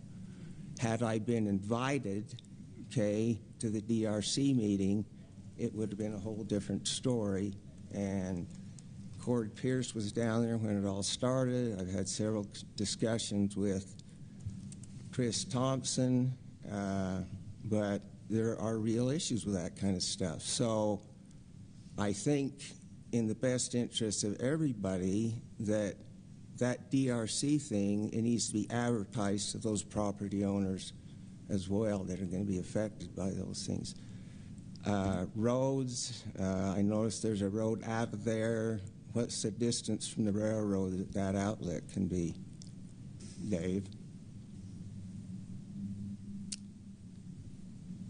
Would you like me to check that? Yeah, we can check that. After anything else, Jay Merrill? No, like I said, those are the concerns that I have on that down there. On another thing, and people all left, but I was in a very serious automobile accident last week. Could have been a lot worse, but emergency people seemed like they were there within less than a minute. And I think I was in a little bit of shock, but I've known a lot of them for a long time. And as I listened to the things tonight, we have exceptional emergency people working here. A lot of them knew me. I didn't know any of them. That was kind of embarrassing.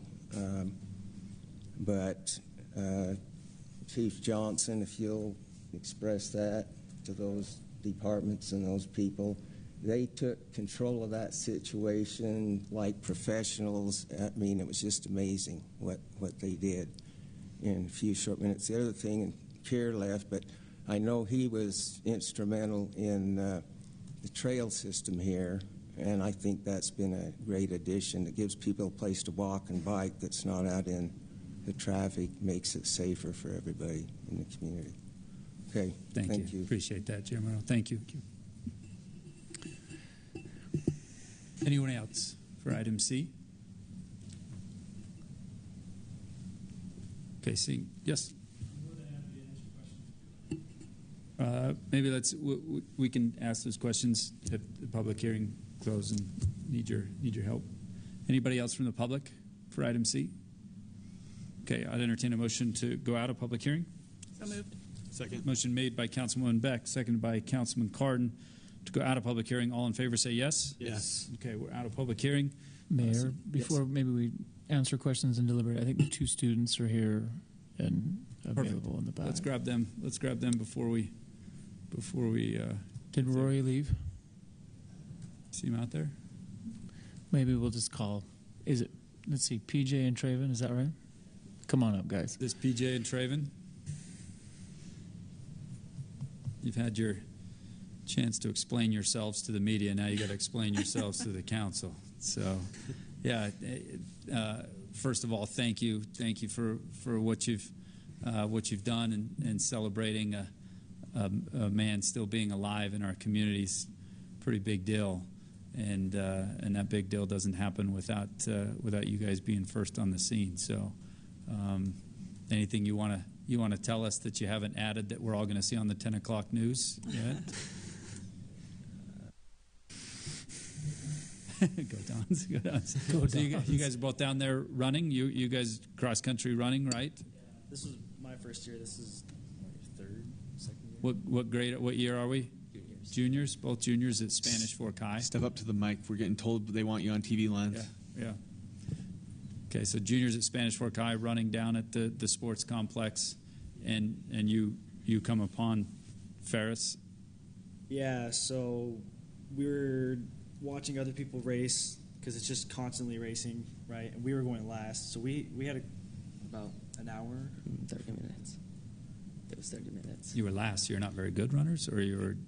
No, they weren't in this particular heat. I got you. They were. Nothing to be ashamed about. and so we were getting ready. I just come back from a warm-up run, and I think you did too. Right? I was going out to start my warm-up run. They're going to debate about this. And so we were going back to the team tent, and we were both listening to music. I was ready to start talking to Traven. He points behind me with this weird look in his face. I'm like, okay. So I look back. 5 feet away from me, there's this tree, and a whole bunch of Carbon High School kids doing something. My first impression was, okay, they're just playing. They're just a bunch of idiots. Yeah, they're just a bunch of idiots, right? They're just being high schoolers. and then 2 kids start running off. All of them did. Huh? All of them were. You can speak too. You don't have to let him be the only one. And so then I look at him, and then someone starts saying, hey, we need help. Go get help. We need a medic, whatever. So I look at Traven. He looks at me. Pure panic on our faces. I was more so confused. You were panicked, buddy. I was panicked. Okay. So we walk over, jog over, and we're just standing there. We're looking. We see a guy on the ground. He's gasping for air. Or ambulance. Okay. But then there's a whole bunch. There's probably like 8 Carbon High School kids. Probably like 5. Maybe 5. Suffolk County. 5. Okay. It's been a while. adrenaline. Anyways. Stay close to the mic. So they put him onto his side because they didn't know what else to do.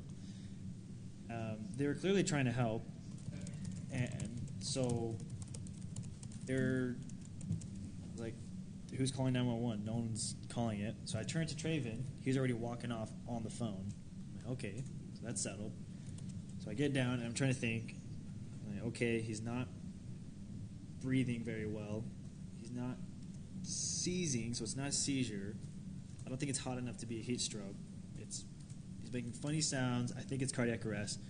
Okay, guys, I think it's cardiac arrest. Let's flip him over. So we flip him over. I said, I'm EMR certified. I got this. Everyone backed up and gave me room. I started doing chest compressions. I counting them out all loud.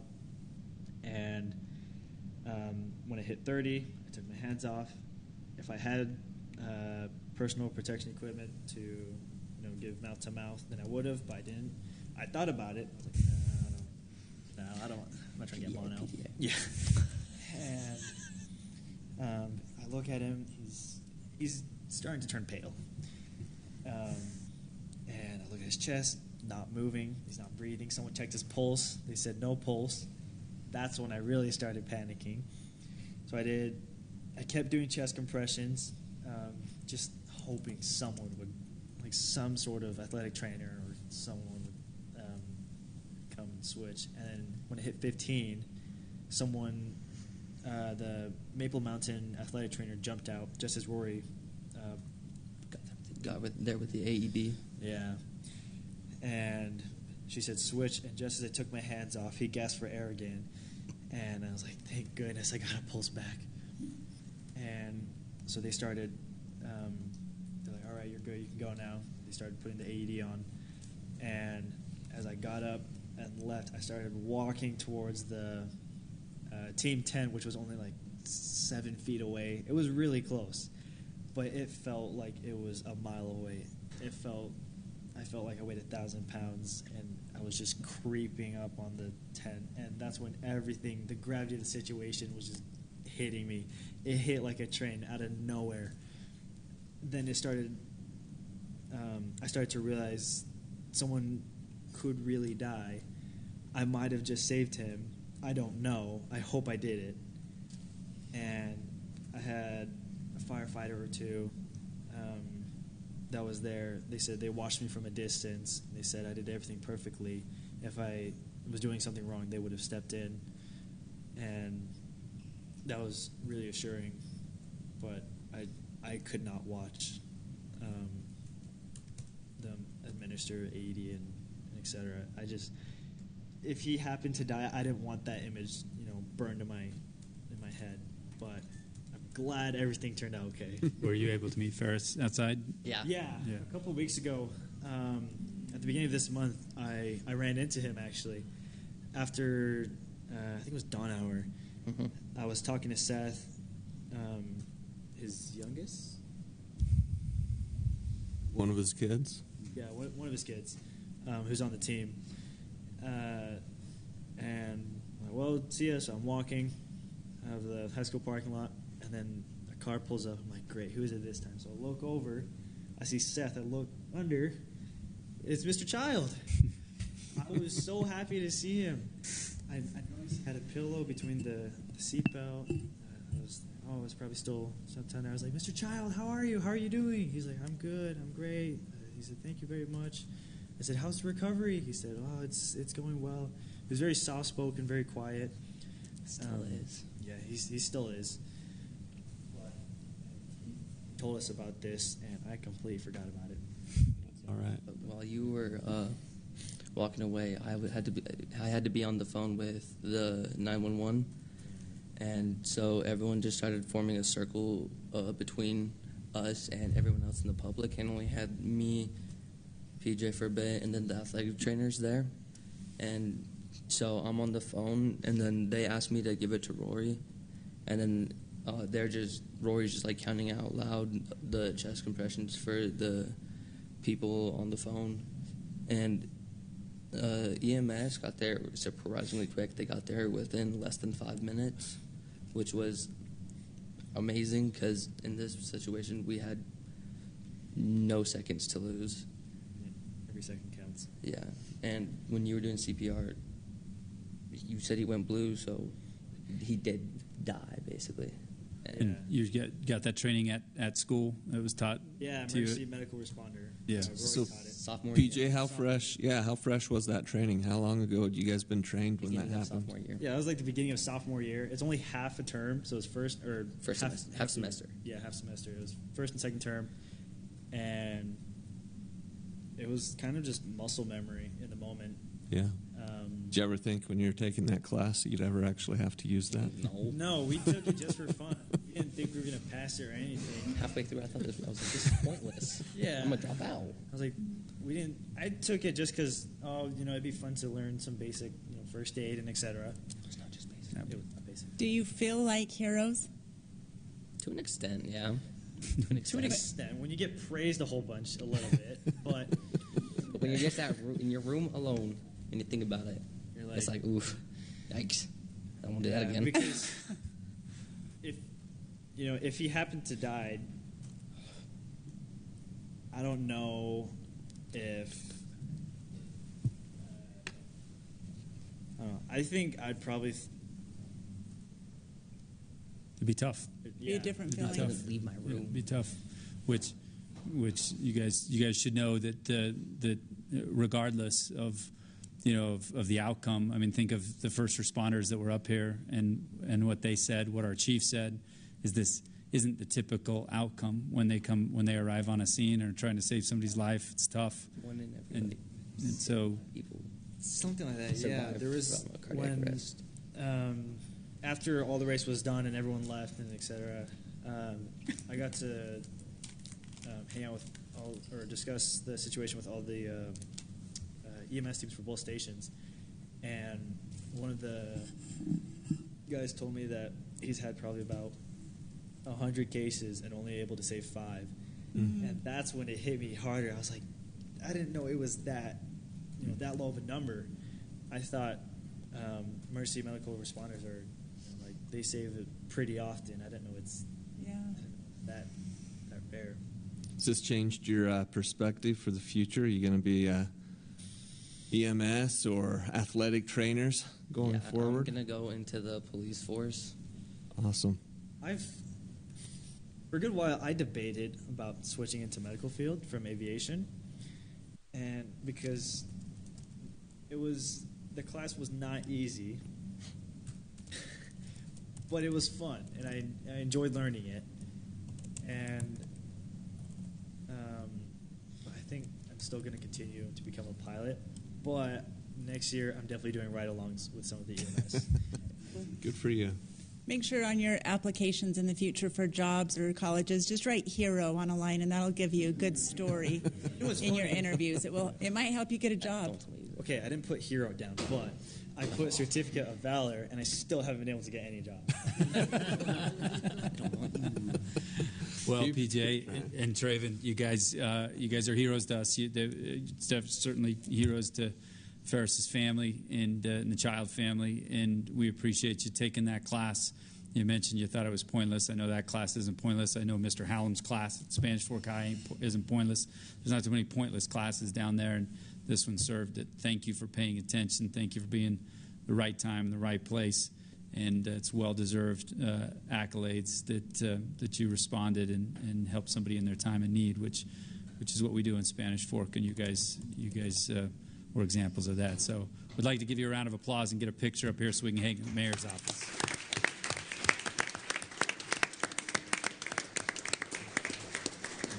Good work.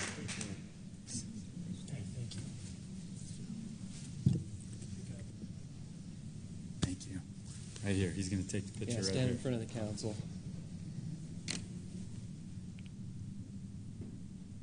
Thanks, guys. Thank you, guys. Thank you. Good work. Good work. Let's give him another round of applause.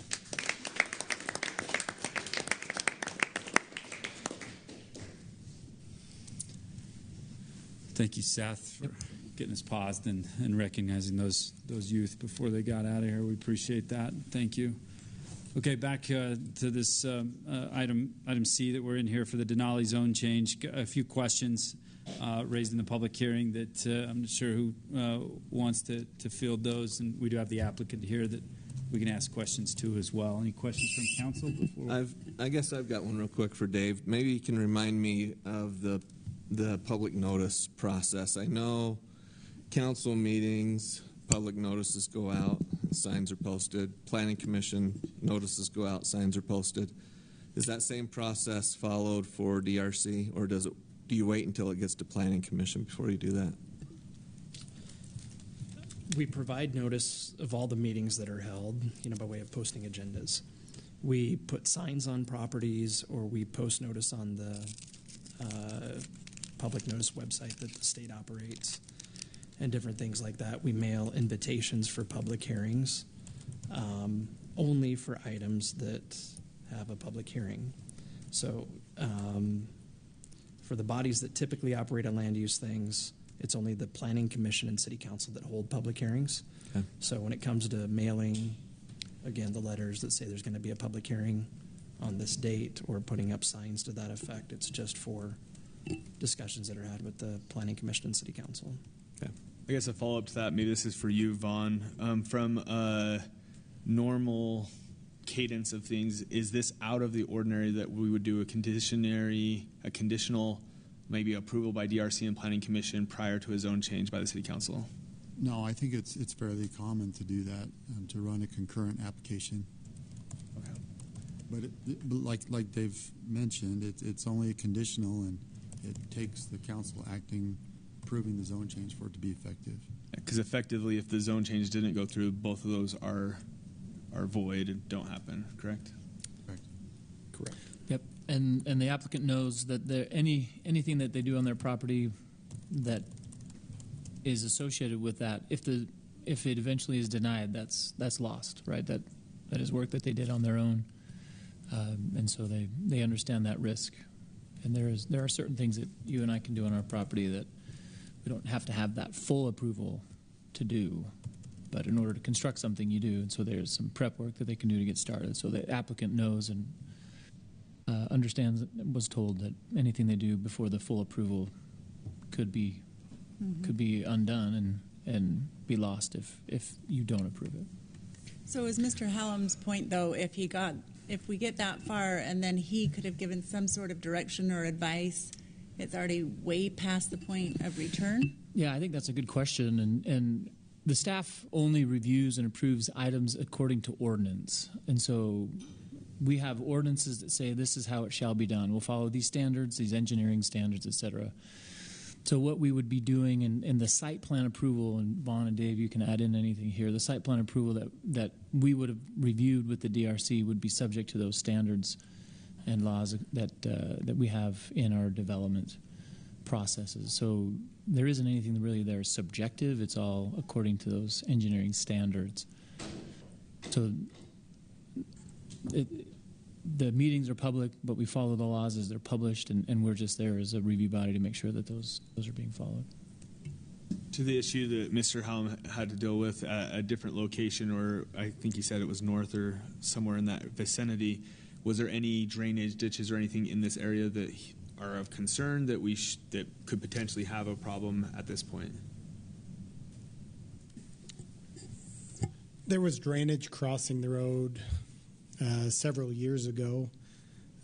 I believe what Mr. Hallam's referring to was blocked as part of the Mountain Country Foods site plan.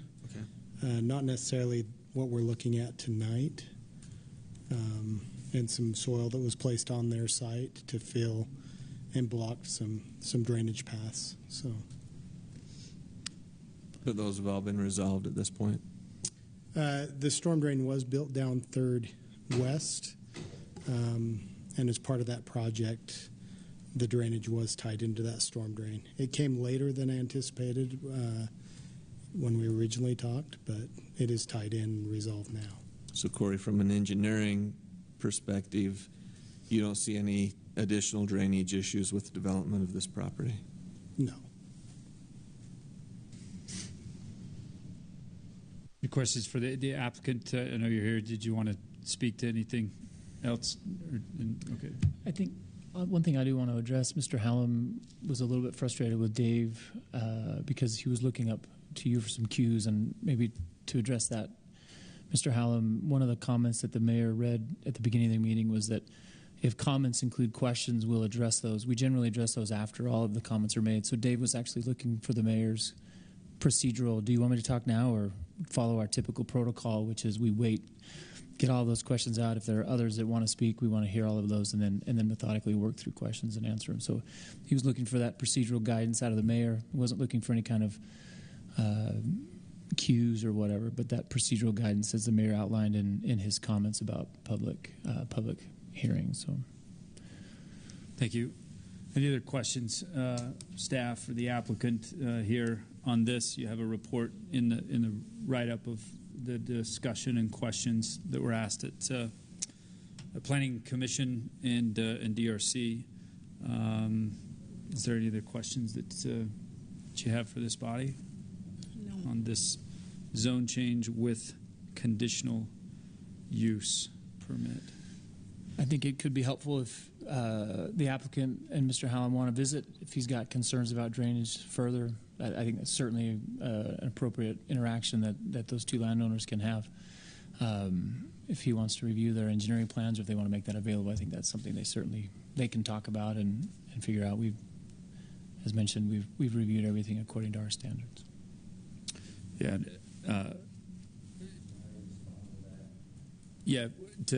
To what? To Seth's question?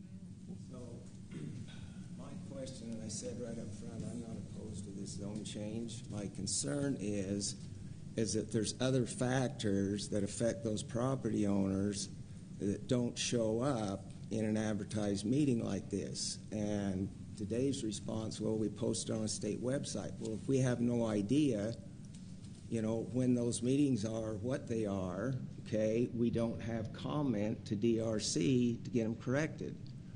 And Corey, you were there when they pumped the water and flooded us in the summer. You know what the problem was. And you talked to engineering, and they said they would include it part of the applicant's drainage system, which they did not. And we've got that. We got your point there, and not opposed to the zone change, and that's the discussion we're having tonight. Yeah. The parts that get more noticing, the public noticing is what the public noticing is, whether it's in the paper, whether it's on the internet, whether it's on the website.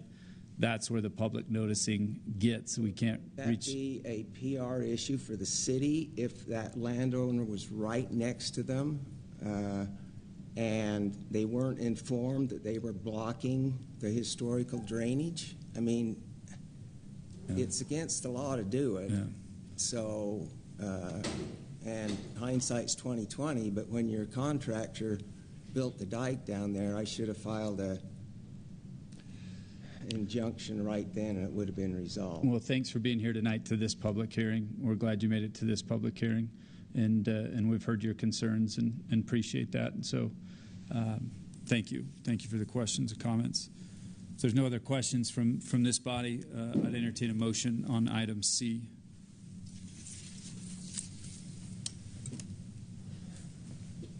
I move to approve the ordinance for the Denali zone change based on the following finding: that the proposal is consistent with the city's general plan land use map designation. Motion made by Councilman Euler. Second. Second by Councilwoman Beck. It's a roll call vote. Start down on that end. Councilman Took. Yes. Councilman Cardin. Yes. Councilman Euler. Yes. And Councilwoman Beck. Yes. Item C is approved. Takes us to item D. We'll go to ordinance for the Zions Landing zone change. Different part of the city, I believe. Hello, everybody.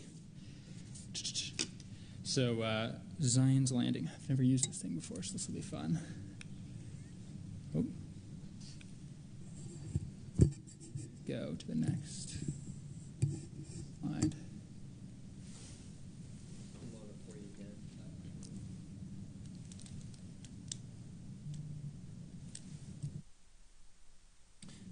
If you need them to advance, you can also just tell them to advance. Perfect. There you go. Awesome. Zion's Landing. So this is located at 1495 East and 400 North, containing about just over 2 acres. It's currently zoned agricultural with the general plan designation of medium density. The applicant has proposed a subdivision containing 8 single-family residential lots. But to do this, the reason we're here is for a zone change from agricultural to R16. This is the city's smallest single-family residential zone at 6,000 square foot minimum lots. The surrounding properties, if you go to the next slide, just so we can get some aerials. Yeah, perfect. The surrounding properties are kind of a mix of R19 and R112 with some agricultural over there to the east. The general plan designations surrounding the property are also low density to the east and high density kind of across the railroad to the west. The current subdivision proposal shows 7 of the 8 proposed lots as being right around that 6,000 square foot mark, but the 8th lot is a little closer to 9,600 square feet. So if you skip forward a few, we'll find the site plan. There's the zoning, general plan. More zoning. There's our plat, sorry. So you have that 8th lot kind of in the bottom right corner is 9,600 square feet, a little bit bigger. A question that the Planning Commission had that I wanted to address was about the orientations. All of these houses are going to face that interior lot. They're not going to be facing 400 North. And the existing home that's on the site right now will be removed. They're also planning to stub the interior road there just to the east, just in the event that a landowner to the east ever wants to develop. Some of the minor issues at the moment are just access. I don't believe that they've received full UDOT approval for the access off of 400 North, as well as a few minor utility issues. On September 11th, the DRC recommended approval. However, on October 2nd, the Planning Commission recommended that the zone change be denied. And they continued the preliminary plat. They felt that the R16 was not compatible in this area, even though it conforms to the medium density designation. So you kind of have 2 options here. You guys can either approve the zone change based on the finding that it conforms to the general plan, or you can deny it based on the finding that this would be the only R16 zone in that region. So yeah, that's open to questions. Questions before we go into public hearing for this item?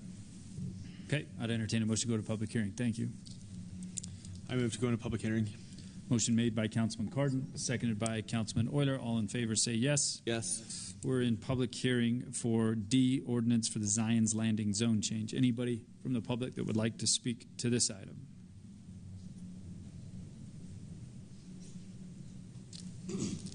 How's it going? Nate Heaps. I represent the landowner and their family. We understand, obviously, there was a vote that was a few negative votes and one positive vote in our Planning Commission meeting. We felt that we conform with the general plan, and the issues that were expressed in the Planning Commission meeting were it's on an island. You know, it's a spot zoning, which we understand. We going back to February of this year, I've met with Dave 4 or 5 times now and discussed the highest and best use of this property. We met with DRC several times, and it was determined that within the medium density residential designation in the general plan, this zone was the highest and best use for this property, being on a UDOT busy highway, 400 North, being on that corridor. We talked about with Brandon Snyder quite a bit, that this is one of our better options as far as land use goes. As you get further to the east, there's larger parcels. You're essentially comparing, apples and oranges as far as what's going to be developed here and what's going to be developed to the east, where those larger, which is actually a low density designation. But we went back and forth. We did do a 6-lot plat to show in the R19, but that doesn't necessarily solve a lot of the comments that were made in the DRC meeting. which had to do with ordinances that we are actually already following. So, for example, the access, we do meet UDOT's access. It's conditioned on this approval and the plat approval. We have requested the one access off of 400 North, which is contingent on this. The other concern had to do with parking. If we go to a 6-lot plat, the R19, the layout of the road actually stays the exact same. You just get 2 less lots, which ultimately is not going to affect traffic. It's not going to affect parking. They are 25 to 3,500 square foot homes, so they are starter homes / second homes, which I think is extremely important in the affordability world. This is a great spot for us to be able to get affordable housing, whereas the 80 acres to the east is a better spot for us to maybe get larger lots, larger homes that are essentially less affordable for first-time home buyers, second-time home buyers. That's why we thought, this is working with city staff, the DRC. We felt that this was, the highest and best use. We went back and forth. That's why we felt like it was the highest and best use for the property. So, I'm not sure if you have any questions or not, but. No questions right now, but we'll maybe after, Nate. Thank you. Appreciate that. Anyone else for public hearing of this item?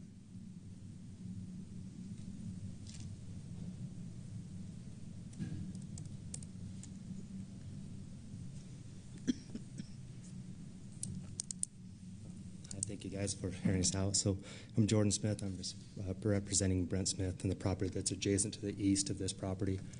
The biggest concerns that we have is, one, it's high density. There is nowhere to park. You add 2 more homes. There's more cars.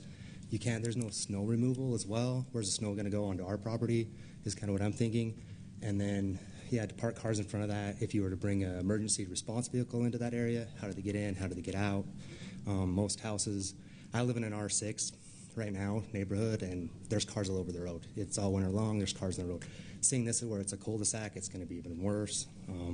That's our biggest concerns. Overall safety is a huge, huge thing to our family, and more cars going in and out of there. The extra 2 lots are going to add that many more cars, right? So that's why we prefer that it stays all R9 all the way down. That's what the planning or the DC also said, is that's what they had felt that needed to stay from there up was R9.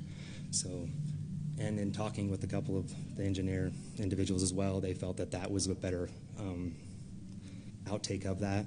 We don't plan on selling, so that road's going to essentially just sit there like it is now and be kind of an island that's a dead spot in the valley. High density is meant for high density areas. There's one adjacent to my house now. It's the same thing. Cars are everywhere on the road. They're parking at the church. They're parking everywhere. It's great, but where's the parking? It's causing more hazards and safety than anything, in my opinion. They will have 2-car garages. Nobody parks in the garage. It's full of stuff. They're out on the road. The church shouldn't be a parking lot for people, which I could see this being the same thing as parking in front of our property, stuff like that as well. And it's also super busy. That road is a menace to get out on. So I guess that's all I have. Thank you, Jordan. Appreciate it. Anyone else for this item? Okay, seeing none, I'd entertain a motion to go out of public hearing. So moved. Motion made by Councilwoman Beck. Second. Seconded by Councilman Euler to go out of public hearing. All in favor say yes. Yes. We're out of public hearing for item D. Questions up here for staff or the applicant? I had a couple questions for the applicant. Sure. That's okay. Thanks, Mr. Hapes. So you said something about UDOT. Did you say that you've already been working with UDOT, or are you waiting for approval and then you're going to work with UDOT? We have already been working with UDOT. Have they approved this spot contingent? Correct. Yes. Have you heard anything about that, staff? Byron has been working on it. Worked with them directly. They wanted it further. I don't know the north to south road to the west, but they wanted it as far away from that as possible. Okay. Which originally we had the road on the the west side of the property. They actually had us move it further to the east, which makes sense. Yeah. And we are only allowed one access point, which is why one of the concerns was driveways coming off 400 South. That's obviously not going to happen. Yeah. The other concern with the parking situation is on 400 North, if there's, I mean, I don't think that it's going to be, like I said, these are starter homes to second homes, probably 1 to 2 drivers. We have had a traffic study done. UDOT's approved all of our, the lane, the striping plans. We have all that down, acceleration, deceleration lanes, turn lanes. That's all been approved by UDOT. And so as far as parking on 400 North, it's not necessarily a concern. If it is a concern for City Council, more than happy to put no parking signs along 400 North. And so that would essentially, eliminate that concern there. But as far as the traffic study that we had done, I spoke with the traffic engineer today. He said going down to 2 lots actually only decreases 2 cars per peak hours in the evening. So it's really only 2 cars in and out that decreases in our traffic study, which has been shared with city staff as well as UDOT and approved by UDOT. So the second question I have is, you said a couple of times that this is the highest and best use for this parcel. What did you mean by that? Like, I just want to make sure. We just went into it when I first sat down with Dave. We just agreed that it's not a 2-acre estate parcel. Okay. The value of a 2-acre estate parcel on 400 North is just it's not there. Okay. And so we tried to figure out what, instead of what it is as a 2-acre estate parcel. If it's not that, then what is it? Okay.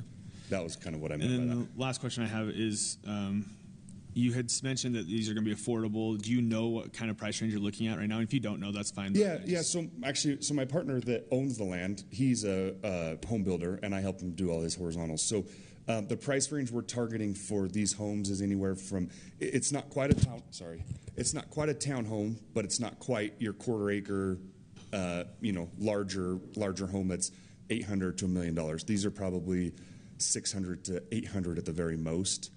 We're targeting more of the $600 to $650 range. Okay.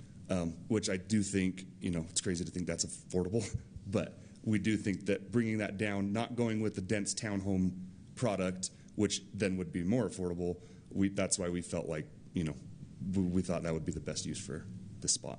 All right, thank you. Those are my questions. I don't know if anybody else had any. While you're up here, I've got 2 quick questions for you as well. Yeah. So in regards to the type of housing you referred to, maybe townhome, do you know for sure what kind of housing will be built in this, could be built in this? Yeah, so they'll all be single-family homes. Okay. You probably mentioned that earlier. Okay. No, they'll be detached single-family dwellings. Detached. Yeah, nothing will be attached. No twin homes. They're all single-family. Okay. And in regards to the parking, so is it planned or possible that there could be parking on 400 North? It's actually funny you bring that up. In our planning commission meeting, they were discussing that, and we actually pulled up an image on Google Maps, and we were on the street view, and we noticed there was a truck parked on 400 North on the south side of 400 North. So it was kind of contradicting almost, because everybody was like, no one ever parks on the road, but then you went on the Google Maps and it was there. I probably would never park on 400 North. I understand neighbors' concerns of parking on 400 North. I don't understand the neighbors' concern parking inside of the cul-de-sac because they don't have to ever go inside of the cul-de-sac. We do meet city standards and ordinances as far as road widths, and we actually had to grow our cul-de-sac a little larger than we wanted, had to make a few adjustments. We worked with Byron directly on that. So it does meet all of the city ordinances as far as standards and specifications go. Okay. I've got a question for you. So you've got, looks like 8 lots in your proposal? Yeah. If you were to build this as just a standard subdivision, how many lots would you have? Sorry, I'm not sure. Meaning if you met the... Stayed in the same ag right now, I guess that's true. So you're trying to get mediums. So the max you can get at medium is an R16. R16. That is what we've applied for. Okay. There's an R16, R18, R19, if I'm correct, Dave. Yeah. Those 3 are the designated zones, residential zones for the medium density future land use designation. Yeah, so I guess my question was that it didn't work very well. If you were to go with an R19, which is the max in that density, how many lots would you have? We'd have 6. You'd have 6. We'd be down 2. We'd be down 2, and like I mentioned, the biggest concern was traffic. What does it do with traffic? What does it do with parking? And talking with the traffic engineer today, it really doesn't make a huge difference going from 8 to 6 as far as traffic counts go. These are single-family homes with 2-car garages with 2 parking spots. I don't anticipate all 8 lots having visitors. And just, this is something I probably should point out. Lot 8 is unbuildable, and it'll be noted on the plat that it's unbuildable until road frontage is completed. So Lot 8 will not be a buildable lot. So we really have those 7. And I don't anticipate 7 homeowners having 4+ cars at their home at the same time. And if they do, we all deal with it every once in a while, right? I understand the concern, but at the same time, I don't understand the concern. So. Any other questions for the applicant? Thank you, Nate. Thanks. Appreciate that. From a public works standpoint, with snow removal, these type of developments, how hard are they to work? What does that look like? Again, there was a concern about where snow is going to be pushed. It doesn't. Obviously, it's not going to be pushed in 400 North because UDOT's not going to like that. So how do we deal with something like that? Certainly, that's an issue. We have to use smaller equipment to get in there, but these are our standard road widths, which have shoulders and areas where that goes on any standard residential road. So when they come in and clear, they'll clear travel lanes, but the shoulders will hold that snow. So I don't see any issue from that standpoint. Where would you push the snow to? It would be in the road, just pushed over to the shoulders, into the gutter, like you see throughout town now. Very small frontage in front of these houses, so I'm just trying to see how, because their driveway's going to take up quite absolutely. a bit of that frontage. The road widths are the same as a standard road width. Right. So in a cul-de-sac too, but this will be the last priority type street that would receive any kind of snow plowing. And it would, as Corey said, it would have a pickup truck, not one of our big snow plows. They wouldn't go in there, and they would just go one pass in and one pass out kind of a thing. That's a lot of snow's going to be in front of their house still. Yeah, absolutely. Yeah. Yep. You keep going. And typically, then the homeowner has to dig out the figure it out. driveway and pile that higher. You make a nice igloo until it reaches about 50 feet in the middle of the cul-de-sac. I did it. I wouldn't recommend it to anybody else, but that's what I did when I was a kid. Or in the middle. Yeah. Somebody asked a question about the parking on 4th North. The standard, this is a little bit of an extrapolation going west on where 4th North is fully developed from curb to curb, and using some of the widths that they have. There's about 9 feet on either end where parking could happen. It's a state road, and so it's going to be just like Canyon Road where it's fully developed, and if UDOT didn't want that to happen, then they could certainly outlaw that. But the cross widths that I'm looking at seems like there's about 9 feet. I'm not advocating for the parking or not. I'm just telling you that it seems like the cross section allows for about 9 feet of parking on either the north or south side of that road. Where these homes are oriented the way they are, I don't know that people would naturally park on the road. However, in some subdivisions, we've certainly seen parking spill out onto some of these roads. So it's certainly not out of the question that it could happen. But it seems like with the 9-foot shoulder, it's possible to happen. Dave, maybe this was already stated, but if you go east of this property over closer to Legacy Farm subdivisions, what's the general plan designation for those acreages over there? Low density residential, so that most likely develop with R112 zoning. Okay. So if this was an R112, how many would you fit there? Half. Without doing a master plan development, maybe 0. With doing a master plan development, maybe 3. Okay. Maybe 5. Why 0 without it? Help them explain that. I'm not sure that they can meet the lot depth and lot width requirements for any lots, just given the unique nature of how much of this property is devoted to right-of-way. It's about 40% in order to, as has been discussed, build roads to the city standards and to build a cul-de-sac with just about 100 feet of diameter to it. I mean, so there's not a lot of space left after that to have conveyed as private property. So I guess if you go back to the map on the presentation, that's Exhibit A, zone change with the colors on it. It feels like this, maybe the spirit of the meeting that Nate has brought up is that one.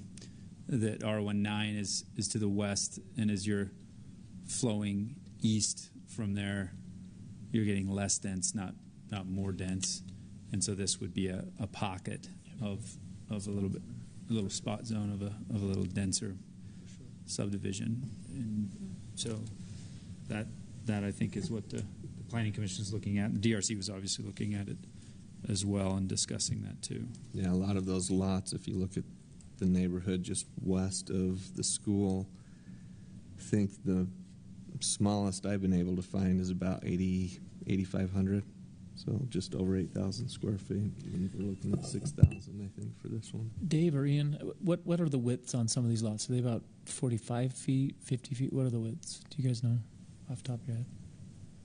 You can give us 1 minute. We'll give you the exact. We can race Ian and see who.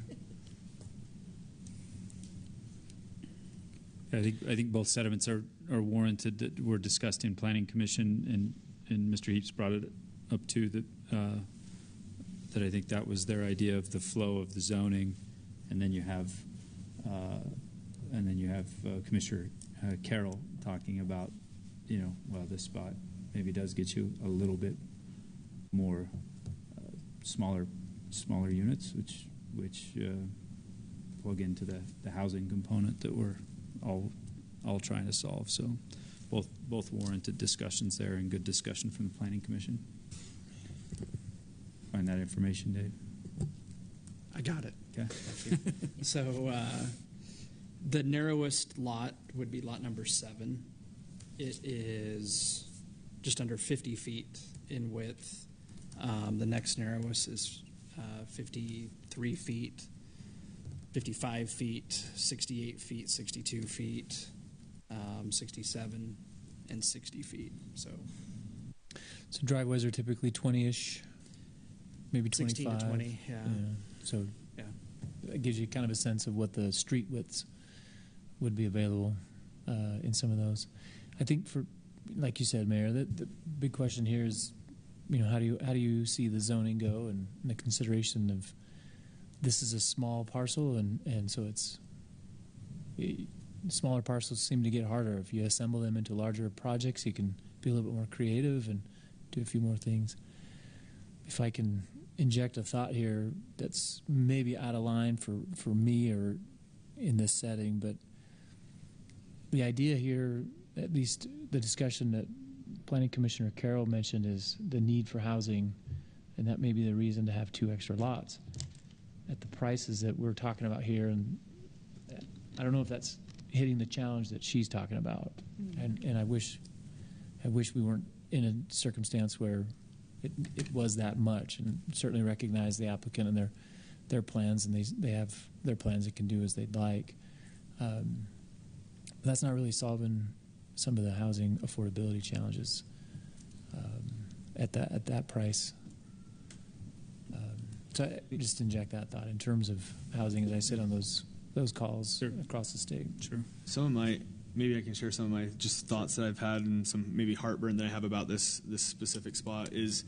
One is I do think that with the frontage of the houses, with the snow removal, it is going to be a problem. It's something that we're going to, whether or not it's a problem today when we're approving it, those residents are going to feel that.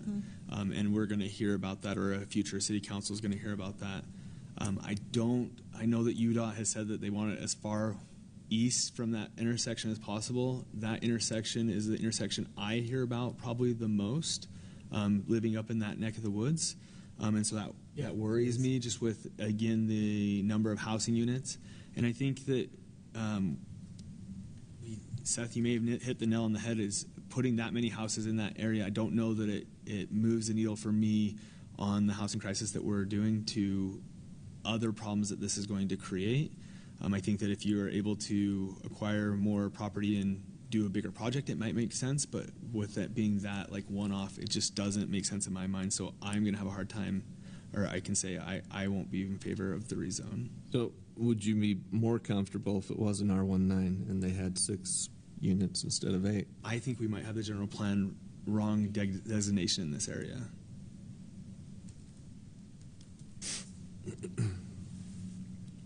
So I would guess be it more is comfortable with R19 personally. I don't think I want to approve it as R16. I agree with Commissioner Carroll that it just doesn't seem to be hitting the mark.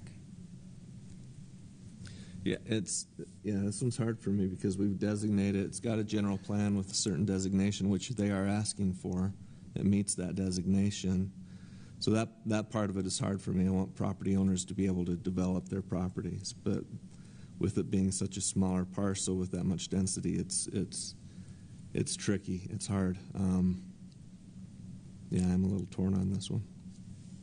I just chime in as well, as we all are. I have concerns also, especially regarding the snow removal. That's going to be an issue. We'll hear about it again. Future councils will. In parking, I think, I've been really thinking this through, and it's concerning to me as well how it's zoned and to go about it this way. I don't mean to contradict anything, but snow removal is going to be a challenge in any R16. Like if we have an R16 anywhere, the issue is smaller lots, right? And so that I don't know that problem is ever solved in regard to the widths of the lots. So I don't know how big of an issue that is generally with the R16. However, maybe here with the smallness of this and how it doesn't have anywhere to go, I think that maybe is unique. But I think it is important to understand that in the R16, 6,000 square foot lots, it's going to be, the dynamic of that lot is going to be smaller, and we are going to be seeing more and more requests, I think, for smaller lots, as that's probably the only way it seems to get house prices down is to get smaller and smaller lots. Yeah, you probably got a point that whether there's 6 homes in here or 8 homes in there, that means either 6 people calling Corey's office saying your plow needs to come again, or 8 people calling and saying the plow needs to come again, because the snow's not going to know how many homes are down there, but it's going to dump right there, and then it's going to blow, and then it's going to freeze. It's a tough area there. Good discussion, good points, good questions. If there's any other questions for staff or the applicant, please let me know. I think there has been some good discussions both in the minutes that I've read here and watched the Planning Commission discuss this as well. So I appreciate everyone's good work, including the applicant, on this, trying to make something work out of a little bit of an odd property there, sandwiched between the road and a school. So pretty awkward. If there's no other questions or comments, I'd entertain a motion for item D. Go ahead. Oh, you sure, Jesse? Got it. I move to deny the proposed zone change based on the following finding: that the R16 zone is not compatible with the surrounding development. Second. Motion made by Councilwoman Beck, seconded by Councilman Cardin. It's a roll call vote here. Councilwoman Beck? Yes. Councilman Took? Yes. Councilman Cardin? Yes. And Councilman Euler? Yes. Okay. Item D is denied with the recommendation from Planning Commission. Takes us to item E on the hearing tonight, ordinance for the Hardy zone change.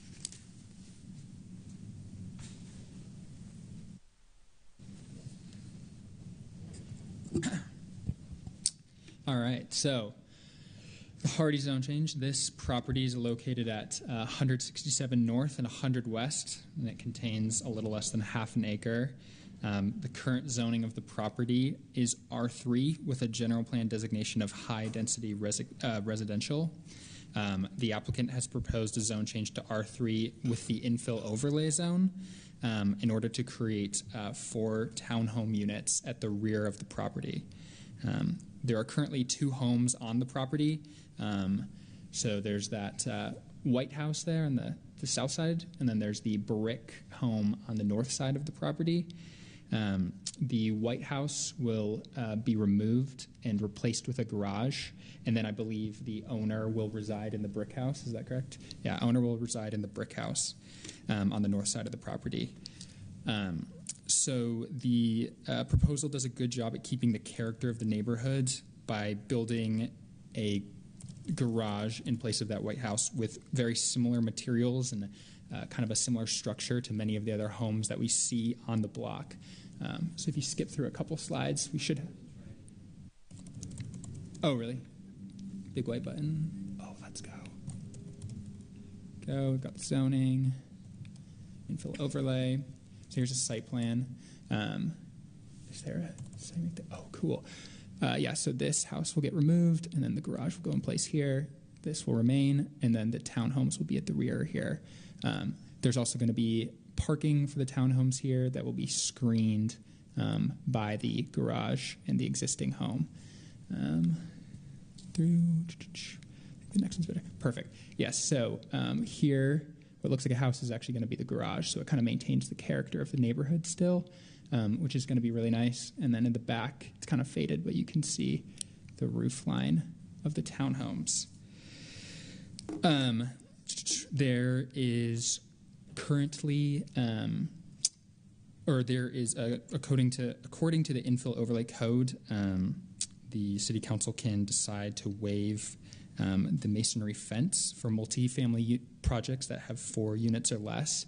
I believe there's a chain link fence surrounding the property at the moment, so that could remain if you guys feel that that's sufficient. DRC and Planning Commission were both in favor of making these units owner-occupied as well, so having some ownership rather than rental units. So that's something you guys might want to discuss with the applicant about making these owner-occupied rather than rentals. But overall, the Planning Commission and the DRC recommended that the proposed zone change be approved based on the findings and subject to the conditions listed in the staff report. Any questions? Let's go back. No questions yet. Thank you. Okay, I'd entertain a motion to go to public hearing for this item. So moved. Motion made by Councilman Cardin. Second. Seconded by Councilman Took to go into public hearing for item E. All in favor say yes. Yes. We're in public hearing for item E. Anybody from the public that would like to speak to this item? Applicant here. Okay.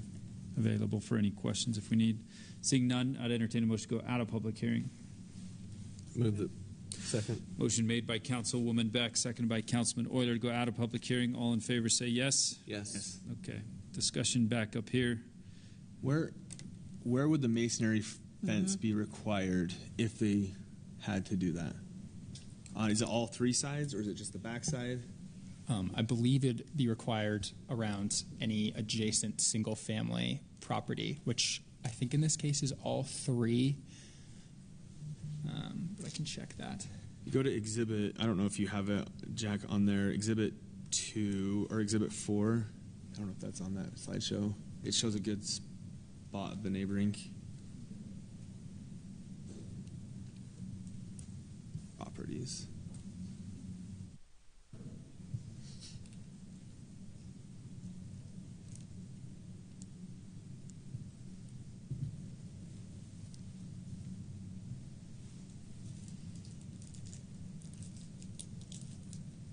Exhibit, keep going down. It's when you get to pictures instead of drawings.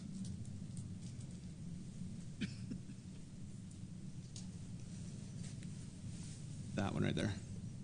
Yeah, that one shows a good spot because that tree is blocking the red house that's that's staying, and the white house to the left is the one that's going. I believe the property line goes all the way to where those cars are parked, right? Okay. Yeah. Yeah, the aerial looks like that building that you see that's white and flat roof is the next property, not this property, correct? That's a carport, I believe. Next property to the south. To the left. Sorry, the rear of this property. The one with the cars, and then there's that white building on the backside. On picture north. The cars are on the property. The white building with the flat roof is the neighboring property. Is a neighboring. And there's chain link between those cars and that property. It's hard to see, but yeah, it looks like it. So I think If I can just maybe weigh in on the fence or wall requirement, the code expressly requires a masonry wall where a project abuts single-family homes. There is the opportunity, like Mr. Bunker described, for the council to waive that requirement where there's this number or fewer of homes that are proposed. But yet, as well, this is a zone change, and the council has considerable latitude and discretion to require what you think is appropriate. And as I think through the most recent approval, the council waived the requirement for a masonry wall in favor of a vinyl fence, for example, which has been very common. I can't think of a time when an infill overlay project has been approved and somebody's been allowed to keep like a chain link fence or a field fence or something like that. But it would be on 3 sides that they'd have to do it. I'm looking at the map. I don't think so. I think the property to the south is a fourplex. Yeah, on the south side it's multifamily, no question. On the north side, it's got 4 or 5 addresses on the north one, so it would be a hodgepodge at best. And maybe that's where I'm coming from. Yeah. The point being, I think it's potentially at least up to the council to decide what you think is best, and if the applicant doesn't want to abide by what you might require, then they might not move forward with the project. But the council has the latitude to require what you think is appropriate. I think part of the reason, to be consistent with the discussion that you were referring to in a similar circumstance, was that when you start pulling cars behind what used to be just a big lot, deep lot, and then you start pulling cars in the dark to park in places. Now you got lights shining in backyards of neighbors that didn't have car lights, for sure. From the backyard, what used to be a backyard. So that was the feeling of at least something solid, right? So when those cars were backing up or moving in, that you don't get them shining right in other people's.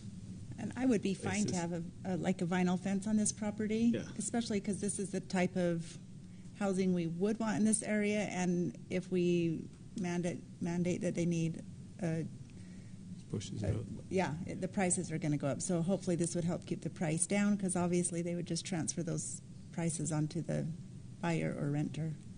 And I really like this project, the way it's been designed and how it's screening, because a lot of times we get the questions about density. It's usually like the look of them or whatever it may be. This does a really good job of kind of, nestling it. We'll say that, not hiding it, nestling it in the back. But it's a good product still. It's not something that's like a bad product. It's just, screened, and it's going to have the same look and feel, but it's going to enhance the area, which is what this overlay was intended to do. The parking number is great. Doing a quick count, looks like it's over parked for what we normally are getting from something like this, so that's awesome. I think I do have a question. I know Ian brought up the point of maybe selling them instead of renting. What is your intent with this project? And along those lines, is the owner, the developer, the project owner planning on living in the existing home? Yes, this is the property owner. I'm the general contractor going to be building it, but state your name. Sorry, Trevor Barlow. Thanks, Trevor. So yes, he does plan on remaining on the site, either in one of the units or in the red house. As of right now, he is planning on just remaining in the red house. As far as the density around there, I mean, he's not opposed to doing like a vinyl fence. Obviously, a masonry fence is extremely cost prohibitive for a project like this size. But, there is a lot of multifamily all the way around to the north and to the south. So. And is your intent to rent those out or to sell them? Right off the bat, my intent is just to rent them out. Okay. But I'm not opposed either way, but right now it is just to rent. And I don't think I have a preference. I was just curious. You've been renting the house that's going to be bulldozed? Yes. I was living in that house for about the last 6 years, and I just recently moved into the red house. And we don't know if we're going to stay there or move in. It's kind of up to the wife, so that. I'm sorry, I'm assuming your name's Hardy, Mr. Hardy? Bryce Hardy. Bryce Hardy. Yeah. Thank you. Seth, there's nothing in code that we can prohibit selling or renting those at this point, right? Like, I know the state legislature has talked about it, but there's, at this point, I would have asked Vaughn if he would have been sitting at that spot, so I look to you. Where is he? For your legal advice. State law has talked about deed restrictions, but has not given us great mechanisms for deed restrictions. We talked with the applicant in the DRC about having some element of these be sold. One way to ensure that could happen is allow for those parcels to be, or for the homes to be developed on their own parcels. And Dave can speak to maybe the mechanism for that. But yeah, I mean, you could say, with your approval that you require that to be sold. I don't know that we have a good mechanism to enforce it, but I don't know that we. Right. But if that's something you want, you can at least put it in the approval. But looking at this map, they're all rentals. I would have a hard time saying, okay, now that you're wanting to do this, we're going to require that you sell these when everybody around you is renting every single one of theirs. And so I would struggle with that personally, at least for this location. For other locations, maybe that would make sense. I have zero concerns with this proposal. Anytime you're putting money into a neighborhood that could use redevelopment and working to improve it, I think it's great. So I have zero concerns. I agree. I agree. I think you're going to want the vinyl fence, not necessarily that we're even going to need to require it, to be honest. Yeah, be nice. You're going to have a nice product there. Thank you. Thank you, guys. Any other questions for the applicants? That said, I would, however, make, as a part of your motion, some reference to a fencing requirement so that you give them clear direction if there is something you do want. Okay. And I think so that we satisfy that in the code. Perfect. Thank you. With that addition or detail, if there's no other questions for this item, I'd entertain a motion with that included. I move to approve the ordinance for the Hardy zone change based on the following findings and subject to the following conditions. Findings, that the proposal is consistent with the city general plan land use. Do I have to read all those, or can I just say yes, read them? Findings and conditions. You've already started. Yeah. There's a lot of them. You're getting them. You're getting it. Okay. I'm just going to go. That the proposal is consistent with the city's general plan land use map designation, that with modifications, the proposal can meet the intent of the infill overlay. Conditions, that the applicant meets the city development construction standards, zoning requirements, and other applicable city ordinances, that the applicant addresses and redlines is what it says, and then the applicant builds a final fence on the three sides of the property. Okay. There's the motion by Councilman Cardin. Any questions on that motion? If not, I'd entertain a second. I second. Motion made by Councilman Cardin, seconded by Councilman Euler. A roll call vote here. Councilman Euler. Yes. Councilman Cardin. Yes. Councilman Took. Yes. And Councilwoman Beck. Yes. Item E is approved. To move ahead. Thank you, guys. Appreciate that. Good luck. Thanks for the detail. Takes us to item F, ordinance for the Title 15 amendment dealing with artificial turf. Councilman Marshall will have to live with whatever we discuss tonight, since he's Make him rip it out. Again, Mr. Mayor, thank you. We've talked about this at least 3 times already that I can think of, and this isn't much different than it was last time we talked about. In fact, I don't think it's any different, but we as staff have had some conversations with some different professionals that have given us some additional guidance, so I'll share a couple of things from those conversations. The Planning Commission did review this in their last meeting and recommended that it be approved, and they focused on one issue that I want to touch on as well. But in short, this would open up an opportunity for somebody to use artificial turf, where today we require what we call lawn or live grass. So with that being the case, because today there are limits on where people can use live grass or lawn, there would be limits as to the quantity of artificial turf that somebody could use.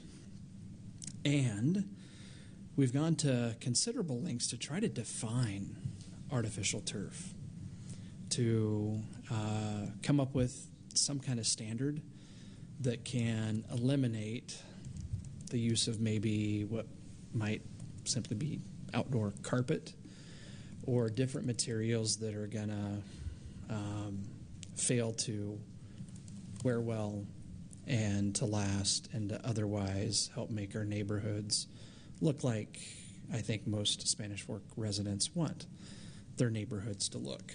And coming up with the definition, it's been a bit of a challenge, and I've mentioned this before, I'll do it again. I really appreciate Mr. Bunker. Just happens to be the guy that's got stuck being here with me tonight, but he's done some outstanding research, and he put this together for us. There have been a few adjustments like I made. The Planning Commission keyed in on some phraseology here and suggested that maybe we augment that by identifying some specific products or companies that manufacture artificial turf as a way to enhance the definition. So it would maybe be, Company X or similar quality or that type of a thing, which is often how we would call out a specific company's product down to maybe even a specific model, but also leave an opportunity available for somebody to use a similar product to satisfy a minimum requirement. We've talked about that, and I've spoke with a couple of different folks. I want to give them some credit. Jeremy Ainsworth works for a company that these days is doing most of the landscape design work that comes through with different development projects that we see. PKJ is his company. I was a little bit surprised in talking to him that use of artificial turf is becoming a little bit in vogue among landscape design professionals. He said a few years ago it was heresy to suggest that artificial turf be used. He did point out a number of different points. I won't bore you with all of them, but frankly, what is proposed here, and I think it's maybe more happenstance than brilliance for sure, but it just happens to be that the fundamental requirement that you can't just cover your whole yard in artificial turf and have that satisfy the city's requirement. There needs to be other things. Shrubbery, other types of ground cover, things that would happen on the part of your front and side yards that aren't the 35% that could be artificial turf to make it a more attractive environment. And also, this is a big deal to make it a more cool environment temperature-wise, which is something that I kind of shrugged off a little bit as we started this several months ago about some of the concerns about artificial turf, but that's actually a really big deal to the point of where it's very common for artificial turf manufacturers even to prescribe methods for watering their product on a regular basis to help cool it down, which is a little bit mind-blowing for me, a little bit ironic there. But in having something other than just, artificial turf on a lawn, particularly some live plant material, is the best way to address that. So that Jeremy gave us some great advice. There's a resident of our community, Jeremy Lewis, and we had a great, for me, very enlightening conversation as well about artificial turf last week. One of you asked me earlier about durability of artificial turf, even the better products that are out there today. And frankly, I understand from Jeremy Lewis that the jury to some extent is out on that. The manufacturers will say that it needs to be replaced maybe every 15 years. Some will warranty it out for 10 years. But he actually said it's pretty hard to get that warranty in writing. So I think we'll probably be learning, along with a lot of other folks, about just how well this holds up. Artificial turf does require cleaning and just otherwise maintenance. Some of the things that were suggested as well is that potentially we could require things like mold inhibitors and different things that are being used to extend the life of artificial turf and to make it just more suitable for people to be around every day. I could go on and on and on. We've talked about this before. I'll wind it up here. I think this is a very appropriate step as we're still learning about how this can be beneficial for the community. This started with residents of the community that have installed it, so it definitely is in a response to what's happened, and trying to be as accommodating as I think we can be, while also not just throwing all regard for standards and some of the goals that we've been trying to achieve out the window. Do you have any questions with that?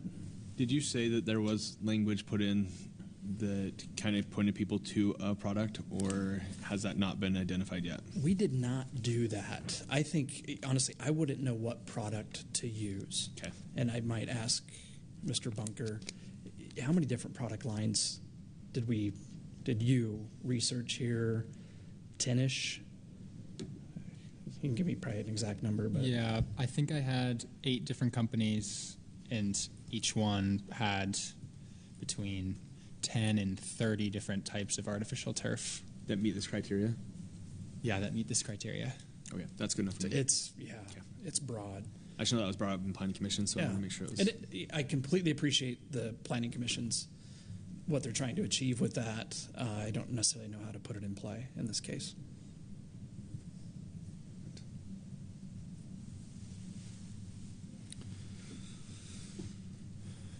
Thank you, David. Thank you, Ian. Good work. Any questions for staff before we go into public hearing for this item? If not, I'd entertain a motion to go into public hearing for item F. Move that we go on to public hearing for item F.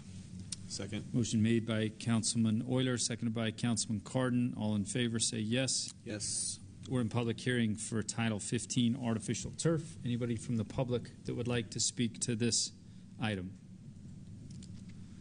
We're all jumping at it. Seeing none, I'd entertain a motion to go out of public hearing. So moved. Second. Motion made by Councilman Euler, seconded by Councilwoman Beck. All in favor say yes. Yes. Discussion back up here. I just like what Dave said, is that we're still learning. This is kind of somewhat new ground for the city, and the nice thing about an ordinance is if we change it and we allow it and we move forward with it, if it turns out down the road that it didn't work, we change it back. So we fix it. And I think that's something that was brought up in Planning Commission that would be helpful, is just having a spot like on our website or however we do that PR of just letting people know the option and how to make it look good, because I think that this could be something that very quickly could become not so good looking. Yeah. Can I elaborate on that? Yes. That the Planning Commission would like us to make a concerted effort to reach out to new residents so they understand, maybe what best practices are regarding landscaping in general, but relative to artificial turf as well. So that's something I need to talk, probably, Jordan, to your people about, how we include some information with some of the things that new residents get and the like. I think that's a great suggestion. It is really hard to fix a problem once somebody's invested thousands of dollars into making it a problem. So prevention is... Just include Councilman Marshall's address, and they can just come check it out. Well, that one as a good example, right? Yeah. That's the Councilwoman Beck's yard of the week that was artificial turf at Yes. some point, right?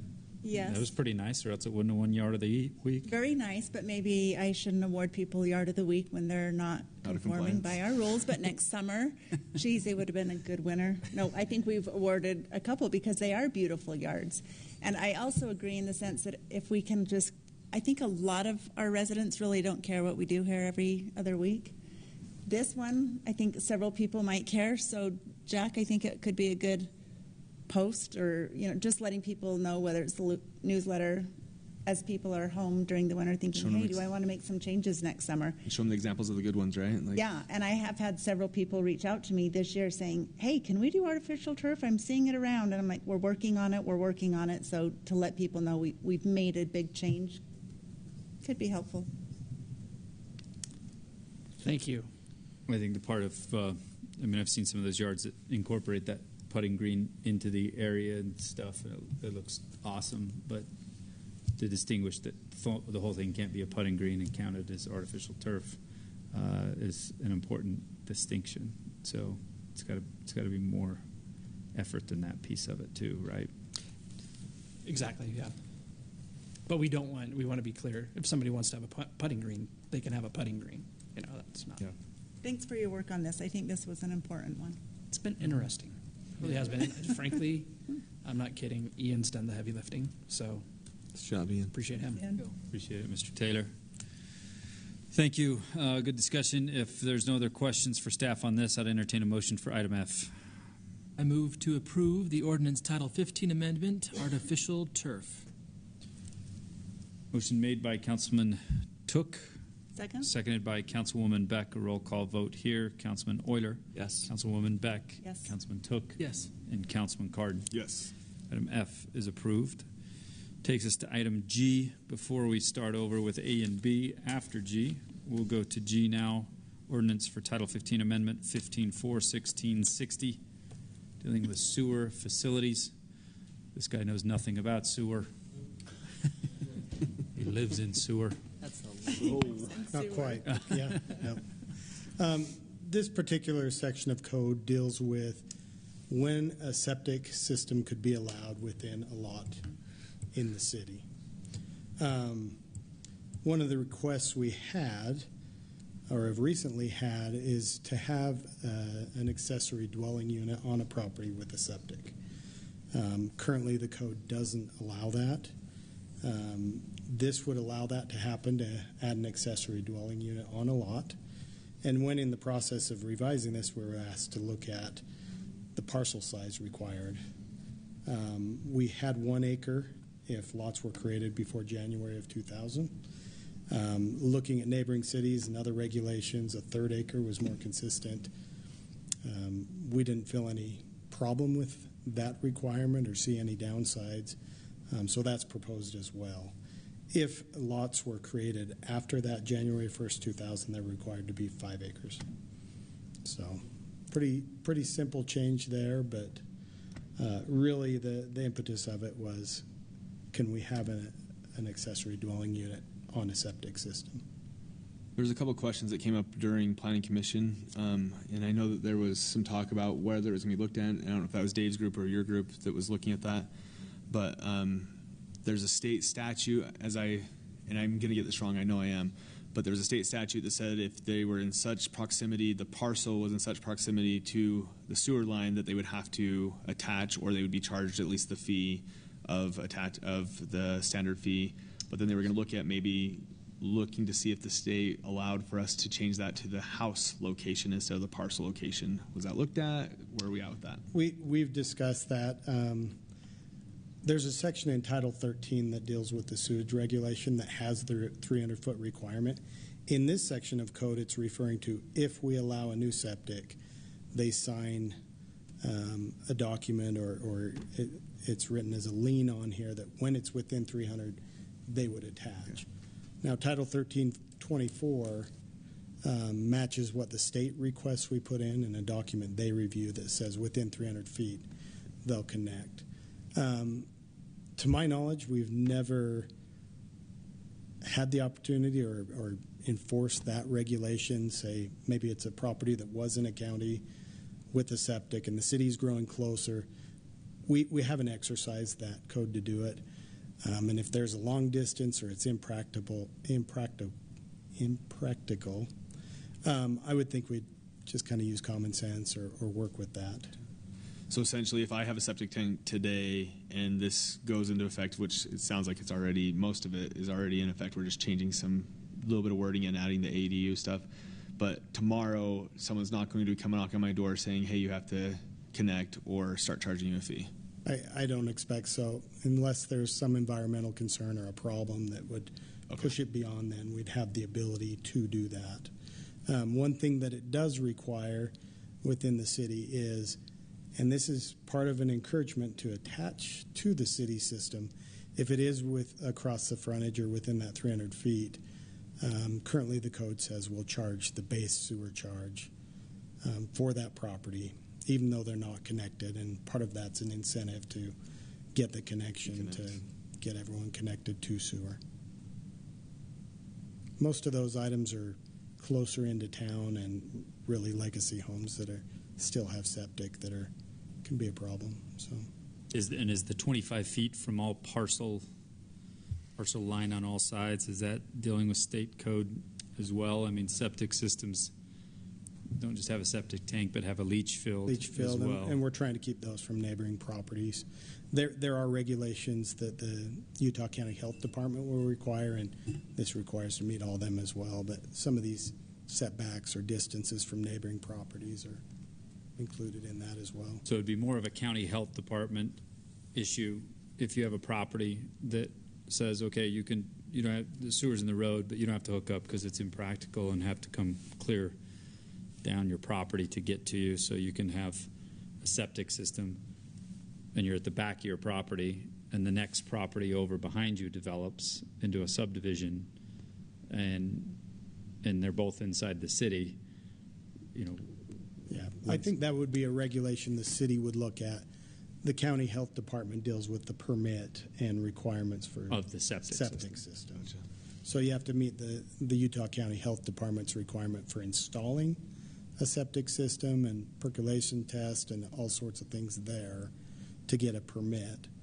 The requirement of the 300 feet and to attach would be something the city would pursue if that was needed. So I guess this wouldn't preclude us from being able to look at that situation and say, okay, you stayed undeveloped and you got your acreage and you got your home and your septic system, and now we've got subdivisions all around you that is now becoming a problem or something. If it was inspected or something, would have the enforceability, or the county somebody would have the enforceability to be able to say, well, now you got to hook up because you're leaching into other properties that used to not be there.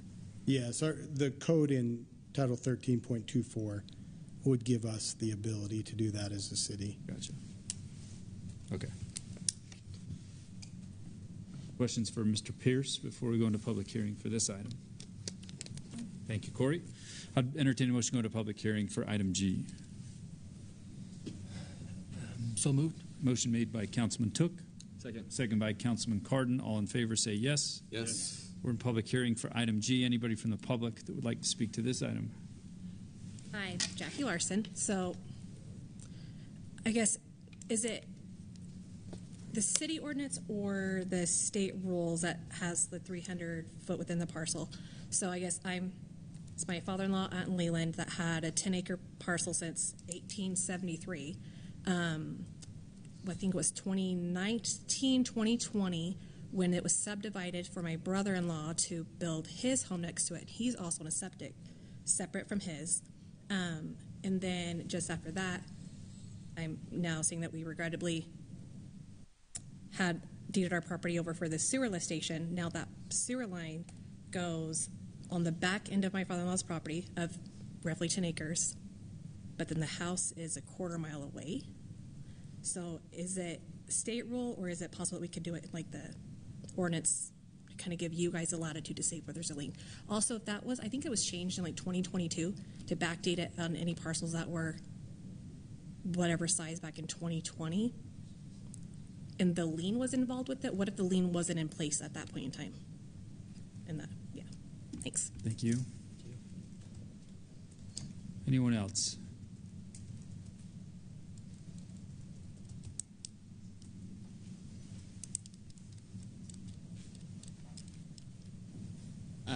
Jason Rasmussen. I don't have much just to say. Thanks to Dave and Kevin. I'm the one that pushed this forward to bring it to shift to the ADUs, and so I appreciate what you guys do. And same with Jackie. When I read the other stuff about the 300 feet, I have the same problem where my house it's about 450 feet, but my parcel would touch when the sewer eventually comes on 9th South. So I'd run into that same problem. So Planning Commission said they were going to work on trying to bring something up to look at that if there's option, but if it's state law, I don't know if there's anything you can really do about it. But we appreciate your help. Thank you. Thanks, Jason. Anyone else? Seeing none, I'd entertain a motion to go out of public hearing. So moved. Second. Motion made by Councilwoman Beck, seconded by Councilman Euler. To go out of public hearing, all in favor say yes. Yes. We're out of public hearing. Questions brought up here. I've got state code right here. So I'll just read it so you guys can hear. General powers, Utah State Legislature. Item 2, in order to defray the cost of constructing, reconstructing, maintaining, or operating a sewer system or sewage treatment plant, a municipality may require connection to the sewer system if the sewer is available and within 300 feet of the property line or of a property with a building used for human occupancy, and make a reasonable charge for the use of the sewer system. So based on that, it looks like the city's just copying what the state has put in place.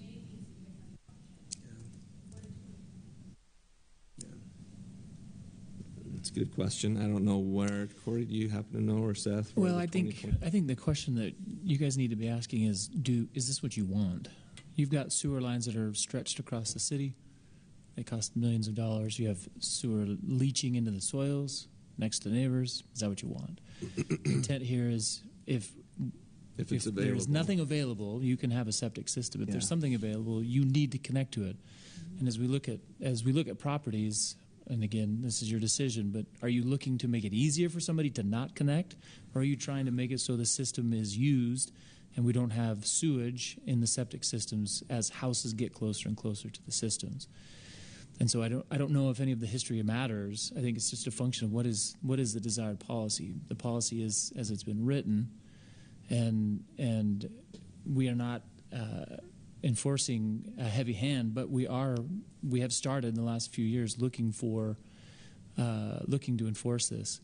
Ms. Larson's question about the sewer lateral or the sewer line, I'm not sure that it's such that they can connect into it.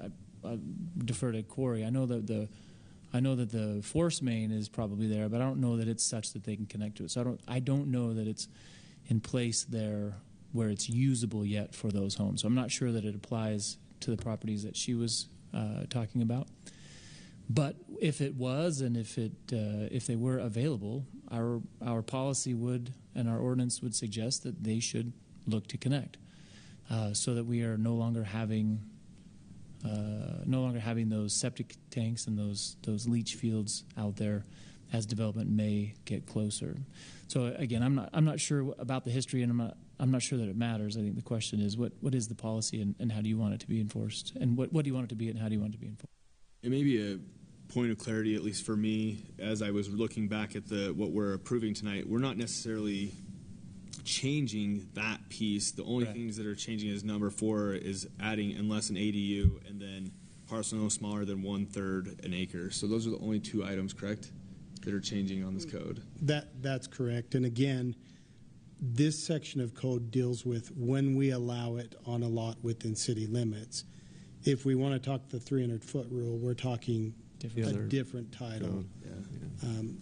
Part of having that title, that chapter 13.24, is a requirement from a state for us to operate sewage facilities, and we have followed their template that they suggest. Which go ahead. No, well, just the ADU portion of that, I guess that's where it's changing. Is now ADUs are allowable, and the sewer might not be there yet, and so it's, hey, you can't split this up into a subdivision. You could do an ADU and have it be septic still, but if it was subdivided pre-2000. Gotcha.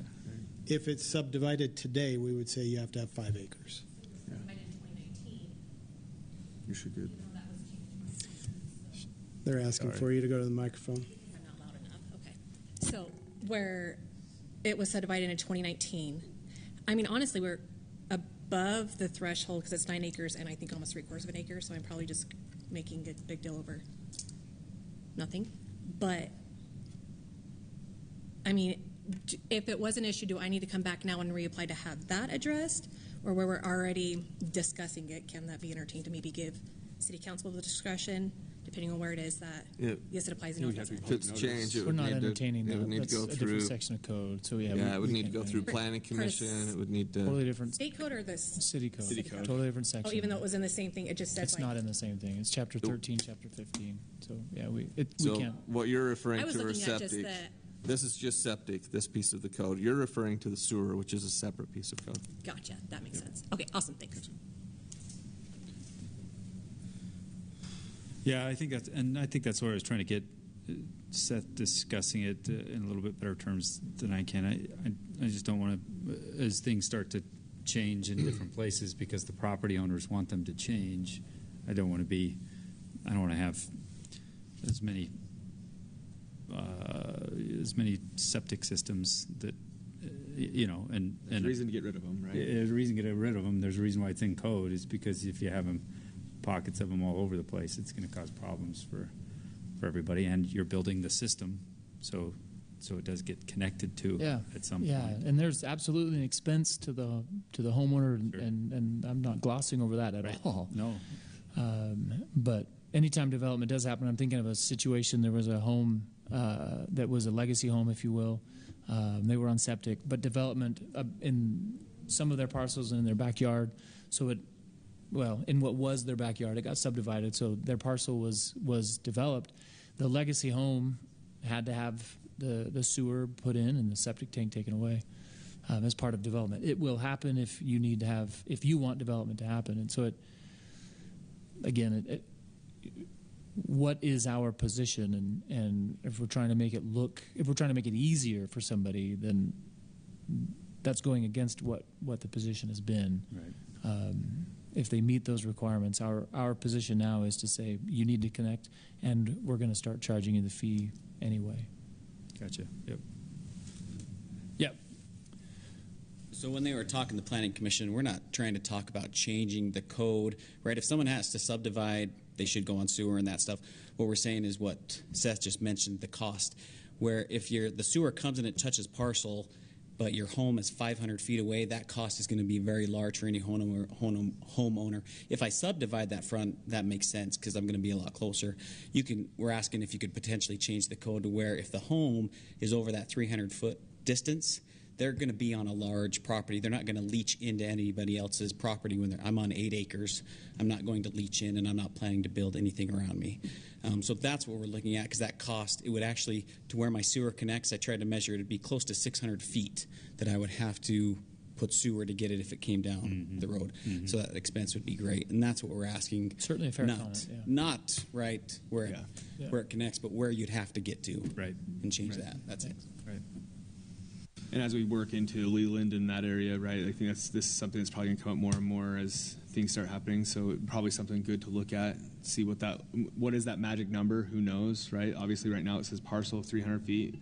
Maybe it's what do we look at? What's that connection feet instead? I don't know, because the code in the state code says may, right? So it gives us some latitude, but not a ton. Right now, Corey, do we have sewer on 9th South? Do we have sewer that goes west of the highway there, that highway bend? We don't have any of our sewer lines that you can connect into, right? Yeah. So we certainly got time as well to figure that out. For sure. Yeah. I mean, like I said, we've got a force main that's in there, but nobody's connecting into the force main. Yeah, nobody's connected to that. Okay. Like discussion. What a force main is. Said I'm going to act like I know what a force main is. So. It's where sewer goes uphill. Okay. Which is, the word force means something's got to push it. Yeah. Oh, just never had heard force main before. Learn something new every day. There you go. You feel a wrinkle in. Stick around Corey for a little while. You'll learn more than you want to know about. Thank you for the comments and questions and discussion up here. I would, if there's no other questions on this item, I'd entertain a motion for item G.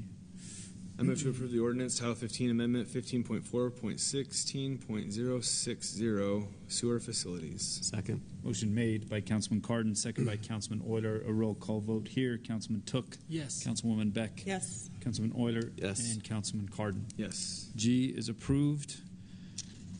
Thank you. It takes us back to the A and B public hearings that we did not get to. Mr. Manager Perrins and Jordan Hales. Thank you for sticking around, Mr. Perrins.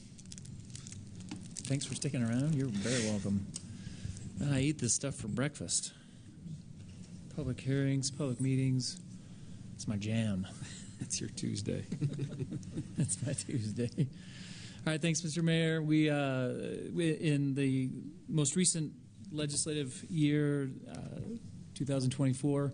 SB 91 adjusted some of the elements about public hearings for budget hearings, and salary adjustments. And so with this year, as we do our typical salary adjustments that have happened for generations in the month of October with the budget revision that we do in October, which we call the carryover budget, we have our salary range adjustment that we also do.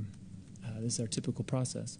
This law, however, requires that we have a separate public hearing about the salaries for what the law calls executive positions, specifically calling for the salary ranges of city manager, department heads, and division managers. We'll just talk about all of the ranges because that's what we're doing right now anyway. We have about 20 salary ranges in the city that all of our positions, all of our full-time positions are connected to. And our salary system, as we operate it, we operate all of the ranges based on the midpoint. Every salary range out there that a city has a middle. The beginning and the end may be different sizes across different cities and different positions, but every salary range has a middle. So we can find the middle of every range, and then we compare the midpoints. So as you see on the screen, we talk about midpoints here. And we do a salary survey that we visit, or we get data from 15-ish. We call them 15 comp cities. And then we get that data, run it through the setup that we have, and it gives us the ranges. These are on the screen are the ranges for pay grades 3 through 11. If you go to the next slide, the majority of all of our executive level positions, as I described, city manager, division, department heads, and division managers, they fall in the ranges on this slide, pay grades 12 up through CM. In all, averaging all of the ranges, if you just take the numerical changes, the ranges this year changed just over 5%. That is an atypical increase. In our historic salary adjustments, ranges typically move on average across all ranges somewhere around 3%. Maybe 2.5 average, maybe 3.5 average some years, so on average, we'll just blend it all and say on average about 3%. Last year and this year, we are seeing atypical changes. And as we've discussed with you in some of our work sessions about that, in the last 12 months, we've also seen atypical turnover in some of our positions. And as we reviewed all of the salary ranges, felt that it was critical that we stick with our salary system as we have it set up. That now is not the time to make a change where we're losing more than normal employees to other opportunities.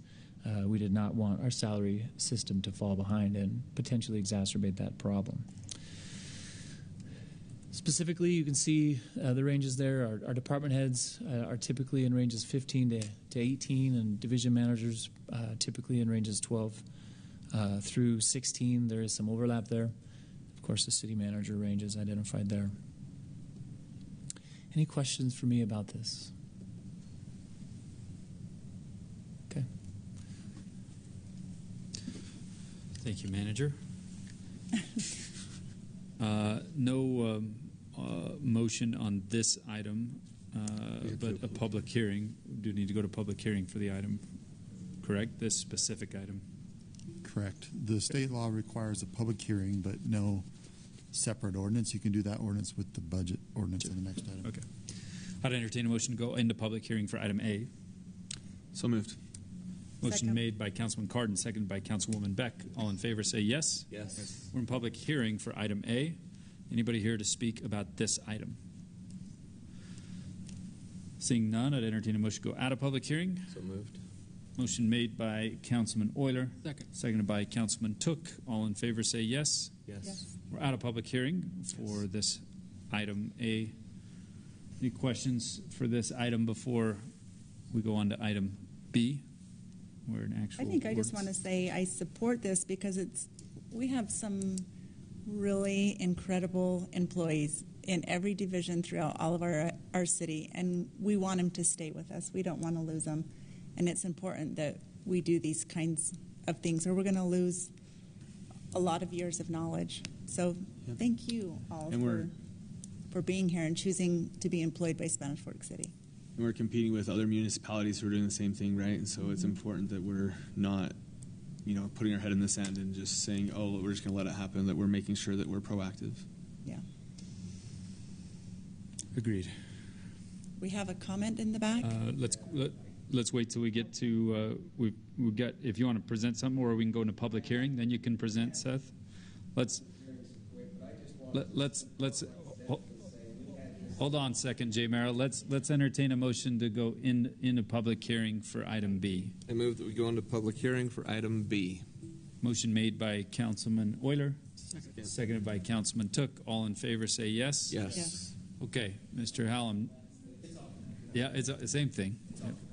Okay, so way back when, we had the same thing going on, and we trained electricians, we trained policemen, and then as soon as we got them trained, they'd go. I mean, they shop around, and so we did the same salary kind of thing, and if you want to keep, you got to be competitive, and it's generally... We're being told to get to the mic. And they, pardon? Get to the mic. Oh, okay. There you go. And they probably did the same thing. There's all these, you can pick this up, but we train them, and I've talked to Matt, they train the police like they want them to be, and I think it's good, but you don't want to lose them, and so if it takes something like that, every business is the same kind of thing, and if you don't, they're going to go somewhere else. So you get stability in that, and for that amount right there, as a citizen, I support that. So thank you, Jay Merrill. Appreciate that.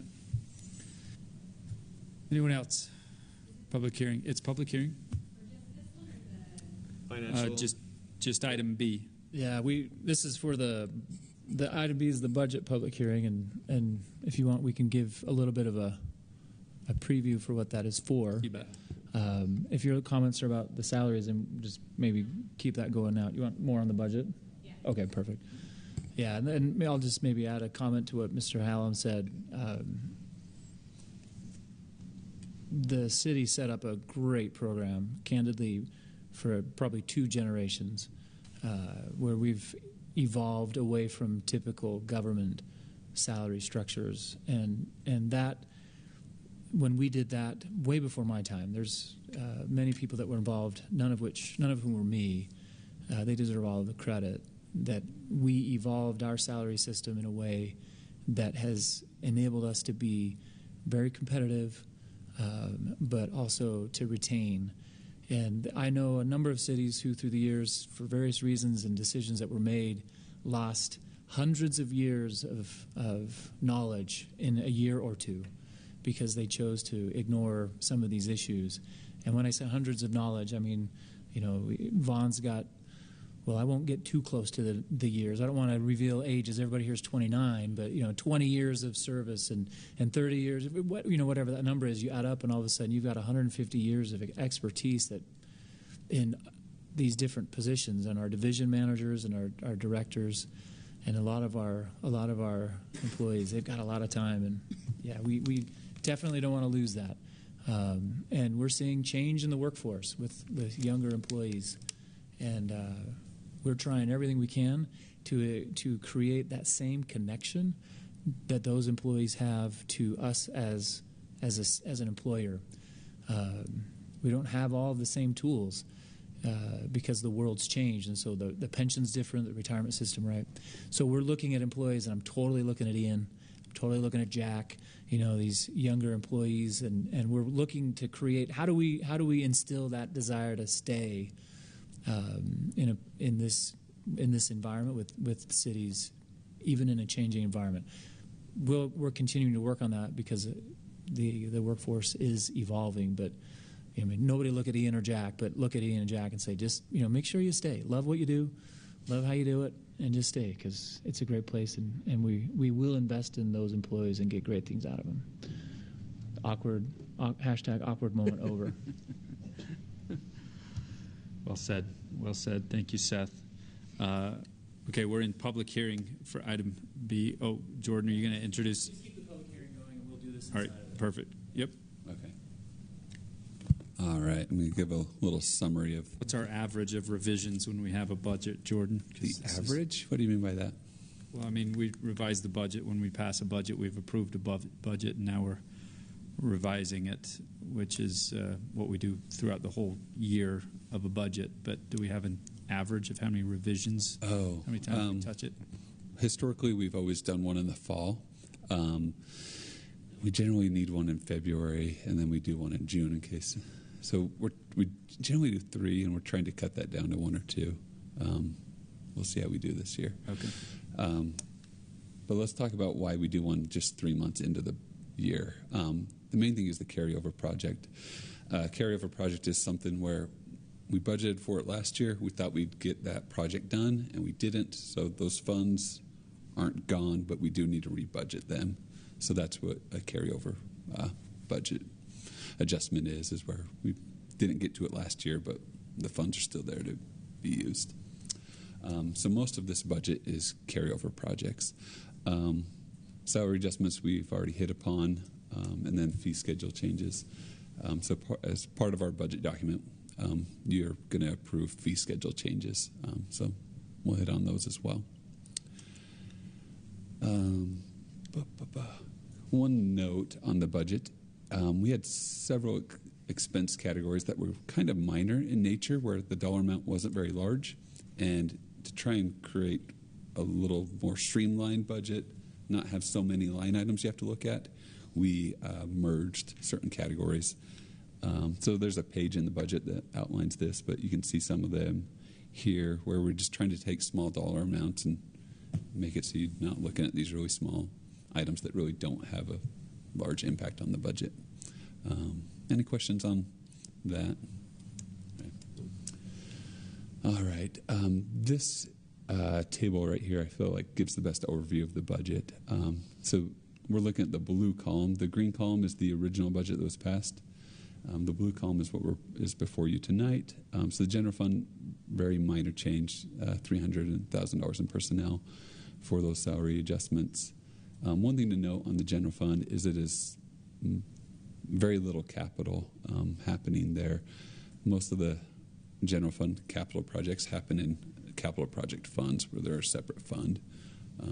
So the general fund is really just personnel and operations. Enterprise funds, very much different. You can see $75 million of the $150 million budget is capital. So very capital intensive in those utility funds like sewer, when you're building a large sewer plant, right? And then these other funds, a lot of capital projects. So Burke Industrial Park has about a $40 million budget. Rec Center construction, $40 million budget. And I think we're budgeting about $40 million of that. $75 million is sewer plant. So about $120 million of that $285 million budget is in 3 capital projects. So those numbers get very large when you have large capital projects that you're doing. So we'll see how that changes over the next few years. So of that $5.9 million adjustment to the budget, most of that is carryover projects, capital carryover projects. Any questions on what I've outlined there? I've got about 8 or 9 slides of fee schedule stuff. One slide is Dave's and the rest are Dale's. Do you want me to go over those in detail or do you have questions? You have the document in front of you. I got just one quick question with this one that's up, Jordan. Okay. The RAP increase of 178, is that because sales tax exceeded what we expected? Why did the RAP go up? So all of these numbers are expenses. That was a carryover project for a playground, I believe. Oh, okay. So we didn't get it done last year, but we did this year, so now we're spending it. Okay. Yeah, Abbey Court Park is the culprit there. Got it. So, thank you. Any specific fee schedule items that you want me to cover? Talk about this one. Yeah, we got business license, golf course, event center rates going up, baseball field rentals going up, rates for golf use is going up, football, soccer, softball, and these are all, I guess, what I would say are kind of standard inflationary items. Every once in a while we have to adjust these things. Fishing, wrestling, pickleball, camps and clinics, fast pitch, gun club, city event, so youth theater, Fiesta Days events. There's a few changes there. Looks like $1 more for the Speedy Spaniard T-shirt, going from $7 to $8. All right, and $10 to $15 for the baby contest pre-registration. All right, special events. We talked about this in work session, cemetery. I think it's worth highlighting that the opening and closing for a non-resident is going to be the same cost as for a resident, but we're taking that $300 that was in this non-resident opening and closing and putting it up into the lot purchase. So there was a bigger gap. There's a bigger disparity when they purchase the lot. No disparity when they actually pay for the burial. Any questions on that? All right. We do have one new proposed donation. Rotary Club use of the High Chaparral to sort and organize dictionaries. Value of that is $300. Any questions on that? You guys support the Rotary Club? Rotates. All right. I need it soon. Can I make one comment? Go ahead. Yeah, that's me. Just looks up like, where'd that come from? Where do you want me to go? All I wanted to say was you're seeing a lot of fee changes now because we've kind of changed our strategic approach to this.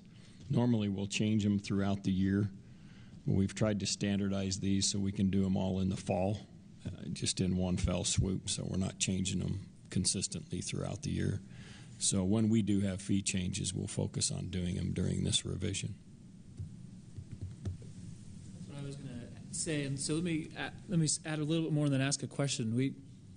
A lot of these fees are in place now, so they'll be in effect essentially for January. Although Dale might have a program that starts in January and you start to take registration, say, right now. But as we've talked about this, thought that the best way to do it was to maybe capture everything on a calendar year rather than have things happen as historically we've done them. So that means that we'll see if we feel like this works, and we'll get opinions from you and Dale and others. But if we feel like this works, this would be the budget period where Parks and Rec did most or all of their fee changes, so that they would be effective with the calendar year and not mid rec season. This is totally an appropriate time to do it. This is a budget revision. We go through all the legal processes associated with that, noticing, et cetera, and of course public hearings. But procedurally, this is something that the Parks and Rec group has felt like it'd be easier for the world if we captured this more on a calendar year. We could do it in July with a post date 6 months later for January, but felt like this, because we have this October one and this is a standard one for those carryovers, it probably would be better to do it more proximate to the new year. But we welcome any feedback, any initial thoughts on that, and then, of course, as the year goes on, we certainly welcome other feedback. All right. Let's get into some budget numbers. General fund revenue increasing by $364,000, expenses $300,000, and then some of that general fund revenue increasing is golf course, and we're taking some of that and increasing the amount we're sending over to the golf course projects fund so that they can have cash to do projects up at the course. The golf course is part of the general fund. We started or ended last year around 30% in our general fund. So that percentage is a percentage of the revenue. We have to be between 5 and 35%. We ended at 30%. And with this budget that you'd be passing tonight, be projecting to end at around 29.5%, so it's pretty level. Major changes in budget revenue in the general fund. Business license increase to just get that to where it's covering the cost of the person administering it. A little bit of state wildfire revenue, golf course revenue, which I touched upon. Interfund services provided, so that's services that is paid for out of the general fund, but it serves other funds. So finances time, legal's time, administrative time. Pretty much all of the expenses in the general fund was personnel. Golf course expenses are going from $25,000 to $443,000. There's a few different projects there. Sand traps being redone, and a water line project for which Gateway Parks, that's the Sled Hill Company, is paying for a portion of that. Park CP fund, carryover there. One thing I want to touch upon is these impact fee developer reimbursements. We have developers will put in certain things and they'll be eligible for impact fee revenue that we're receiving because their projects qualify. So we're taking revenue that we received last fiscal year and cutting checks to those developers for projects they've done.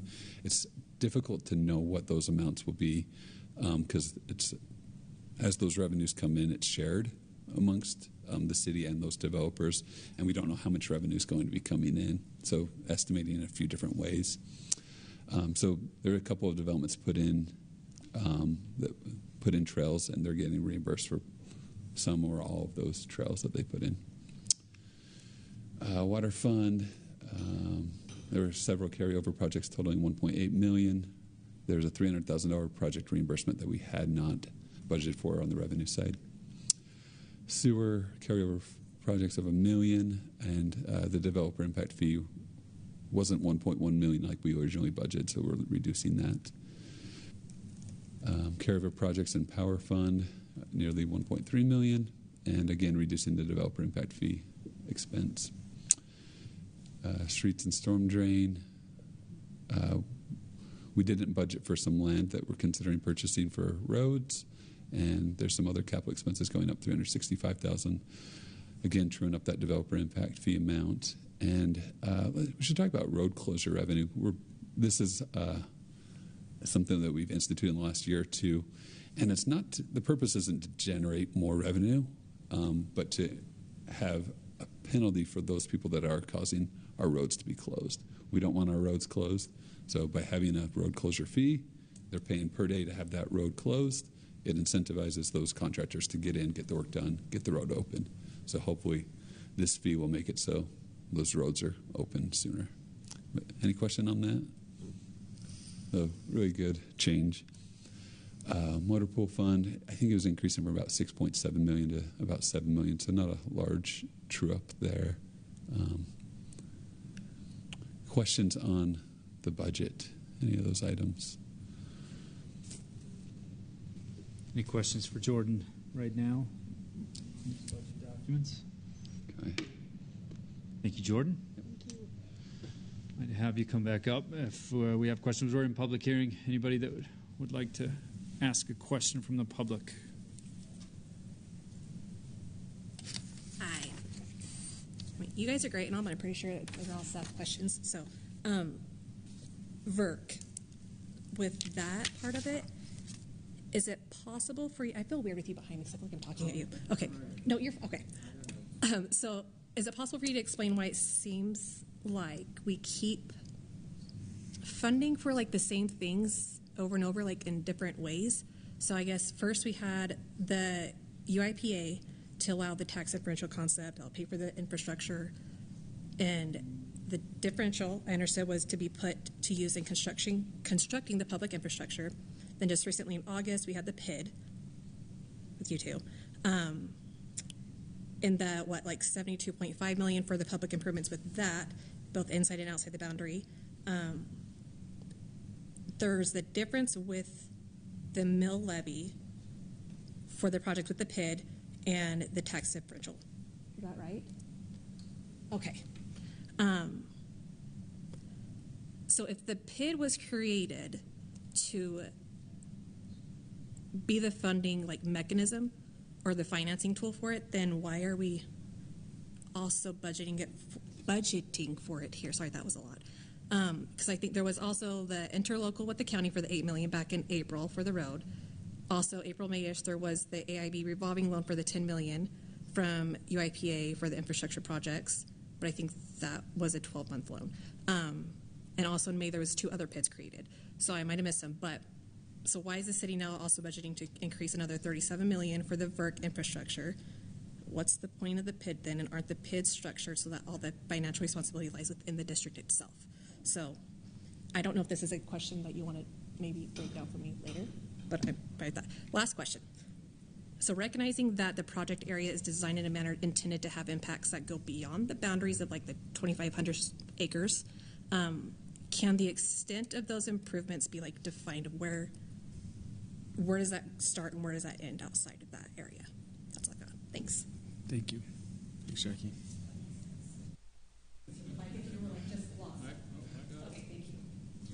Anyone else?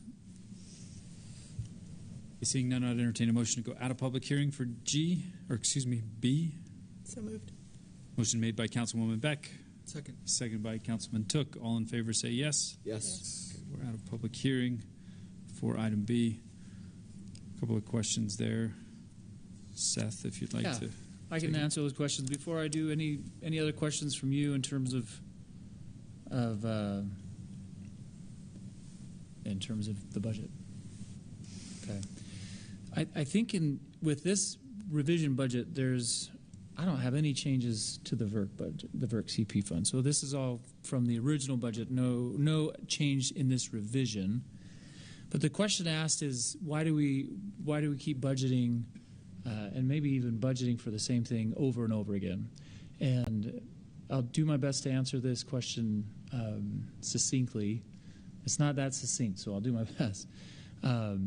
What we've done, for the most part, up until some recent point, is create the mechanisms and tools where the funding can happen. And so as we talked about the contract with UEPA and as we created the PID, those were simply the mechanisms or tools to create either the funding or the contractual relationships for the funding to be passed from Utah County to UEPA and then to either Spanish Fork City or to the created PID. The PID that was created by UEPA, the VERC Industrial Regional Infrastructure Public Infrastructure District, VERPID, that sounds like some bodily noise. But that is solely a funding mechanism, and that its whole purpose is to bond for some improvements, really. And then it will have a relationship with the Inland Port Authority where increment will be sent or differential will be sent to the PID to pay back that bond. But the actual work will be done by many different entities. And so as a city, if we are ever an entity that's going to do the work, such as install a sewer line. Right now in the budget we have a sewer line that's being installed, a water line that's being installed, and a few other projects like that, power line. If we're ever doing the work, we have to budget for those expenses. We cannot spend $1 unless it's budgeted. And so if we're doing the work, we have to budget for it. We budget the expense, and then we also budget the revenue. That revenue more than likely will be coming from that regional PID. And so we'll budget that we'll spend the $1, and we'll budget that we'll receive the $1 from whatever source. So that's why it feels like we're doing it over and over again. We're simply budgeting to do this project or part of this project, and then we'll receive the money from the regional PID. Other entities will be participating and or doing the work.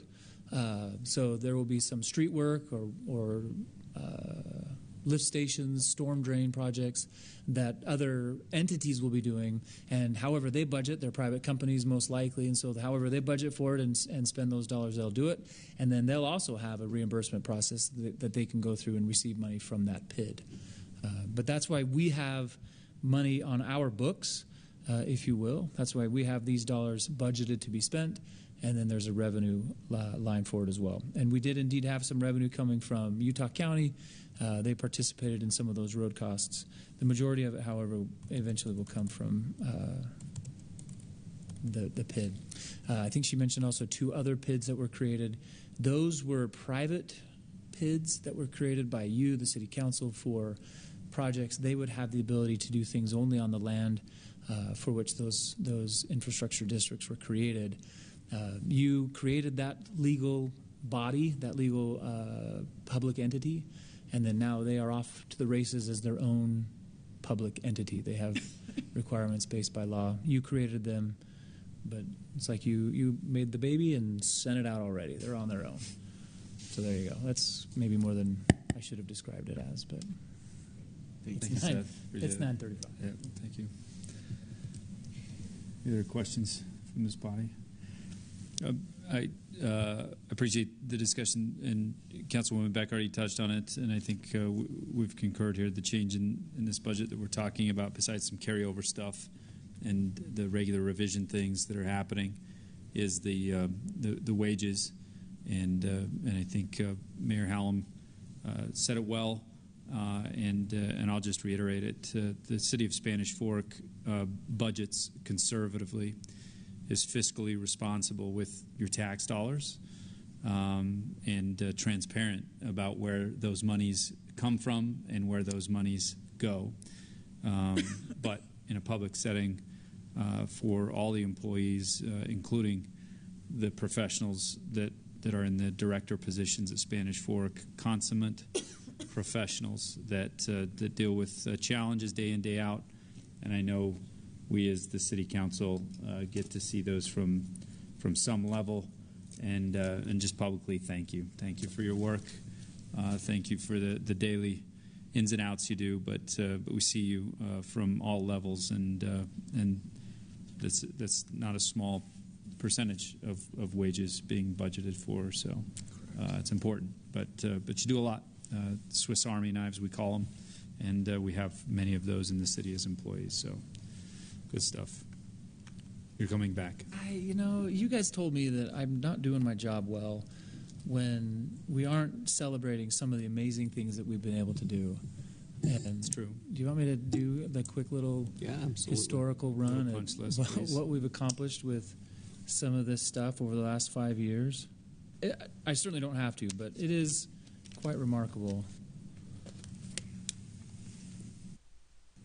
You want me to? Yeah. I think it's the place for it. Yeah, Seth. It is the time. It's the place. We're all and time. geared up. Yep. Nowhere to go.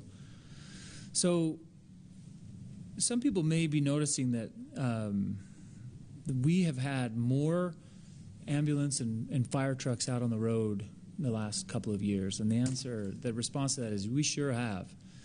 With the arrival of the hospital in September or in the spring of 2021.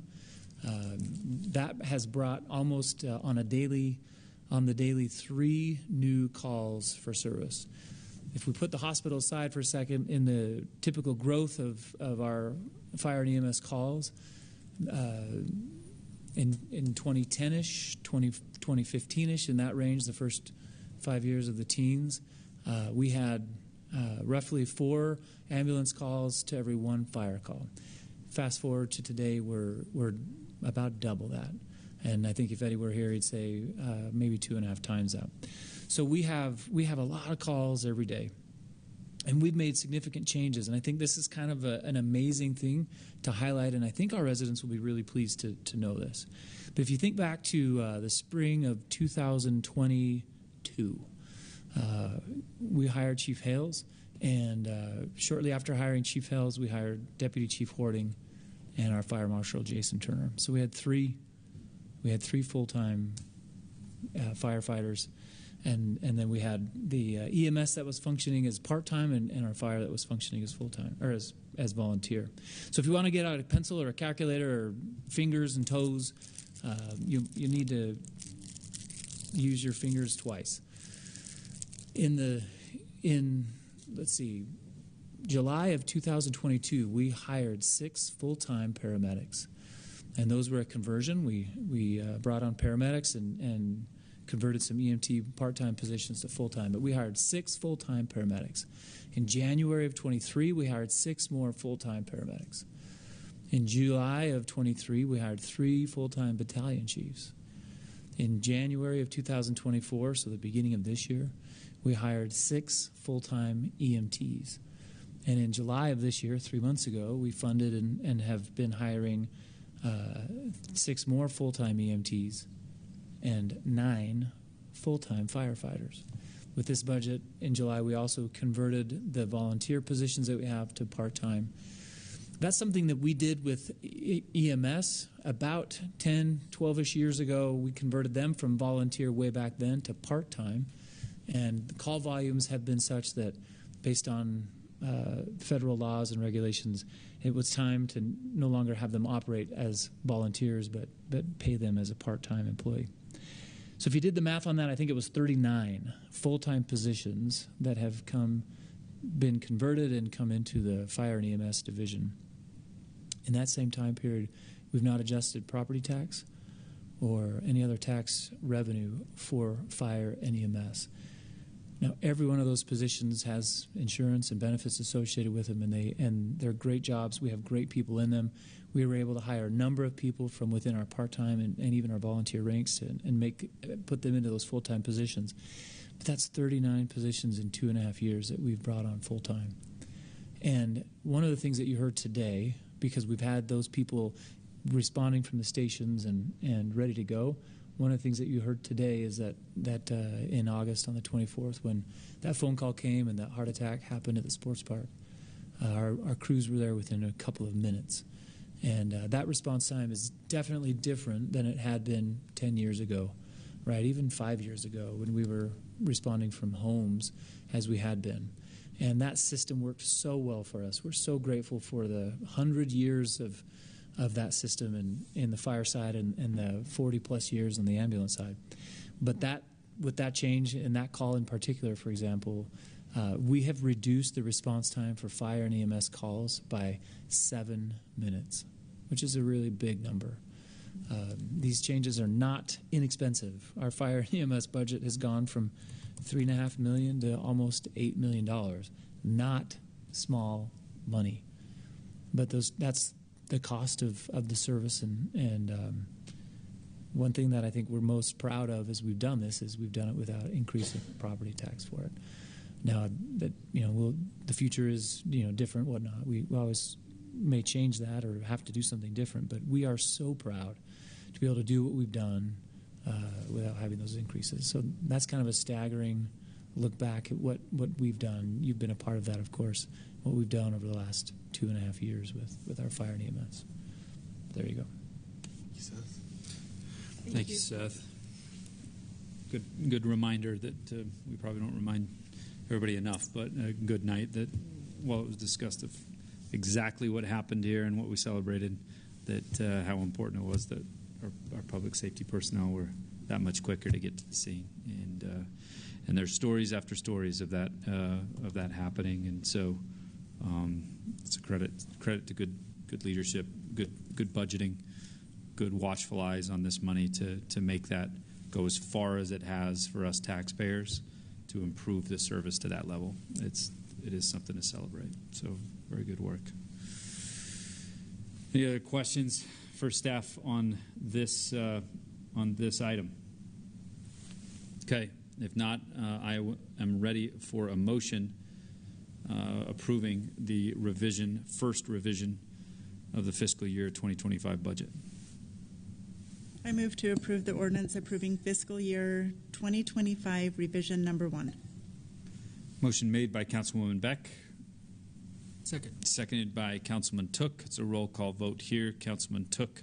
Yes. Councilwoman Beck. Yes. Councilman Euler. Yes. And Councilman Cardin. Yes. Item B is approved. Thank you. Appreciate all the information there. Takes us to item 10, new business, is the golf course kitchen lease agreement. You thought we wouldn't get to this before 10 o'clock, but we did. We're here. He has to wake up from his nap. Yeah, we're here. Yeah. Past his bedtime. It is past my bedtime. I was a little disappointed, Mayor, that I didn't hear a hoop and a holler. I know you love the sand of the Caribbean and the Oaks. Yes. And when you said we were going to replace all the sand at the Oaks, I thought you'd get a little excited about it. I got excited in my heart, and it probably will not. Does he spend a lot of time there? I don't hit in the bunkers too often, but anyway, thank you for your time this evening. What you have before you is an agreement that with the Troy Porter, his business is called the Bun Box. Troy's a local guy. Just to give you a little bit of history, he lives in Salem, but he started as a baker with his dad at Will's Food Mart. All right, that rang a couple of bells, but not very many. Is his dad Wilbur? Because that's the first place I used to go get my Twinkies when I moved here from Colorado. So that was a long, long time ago.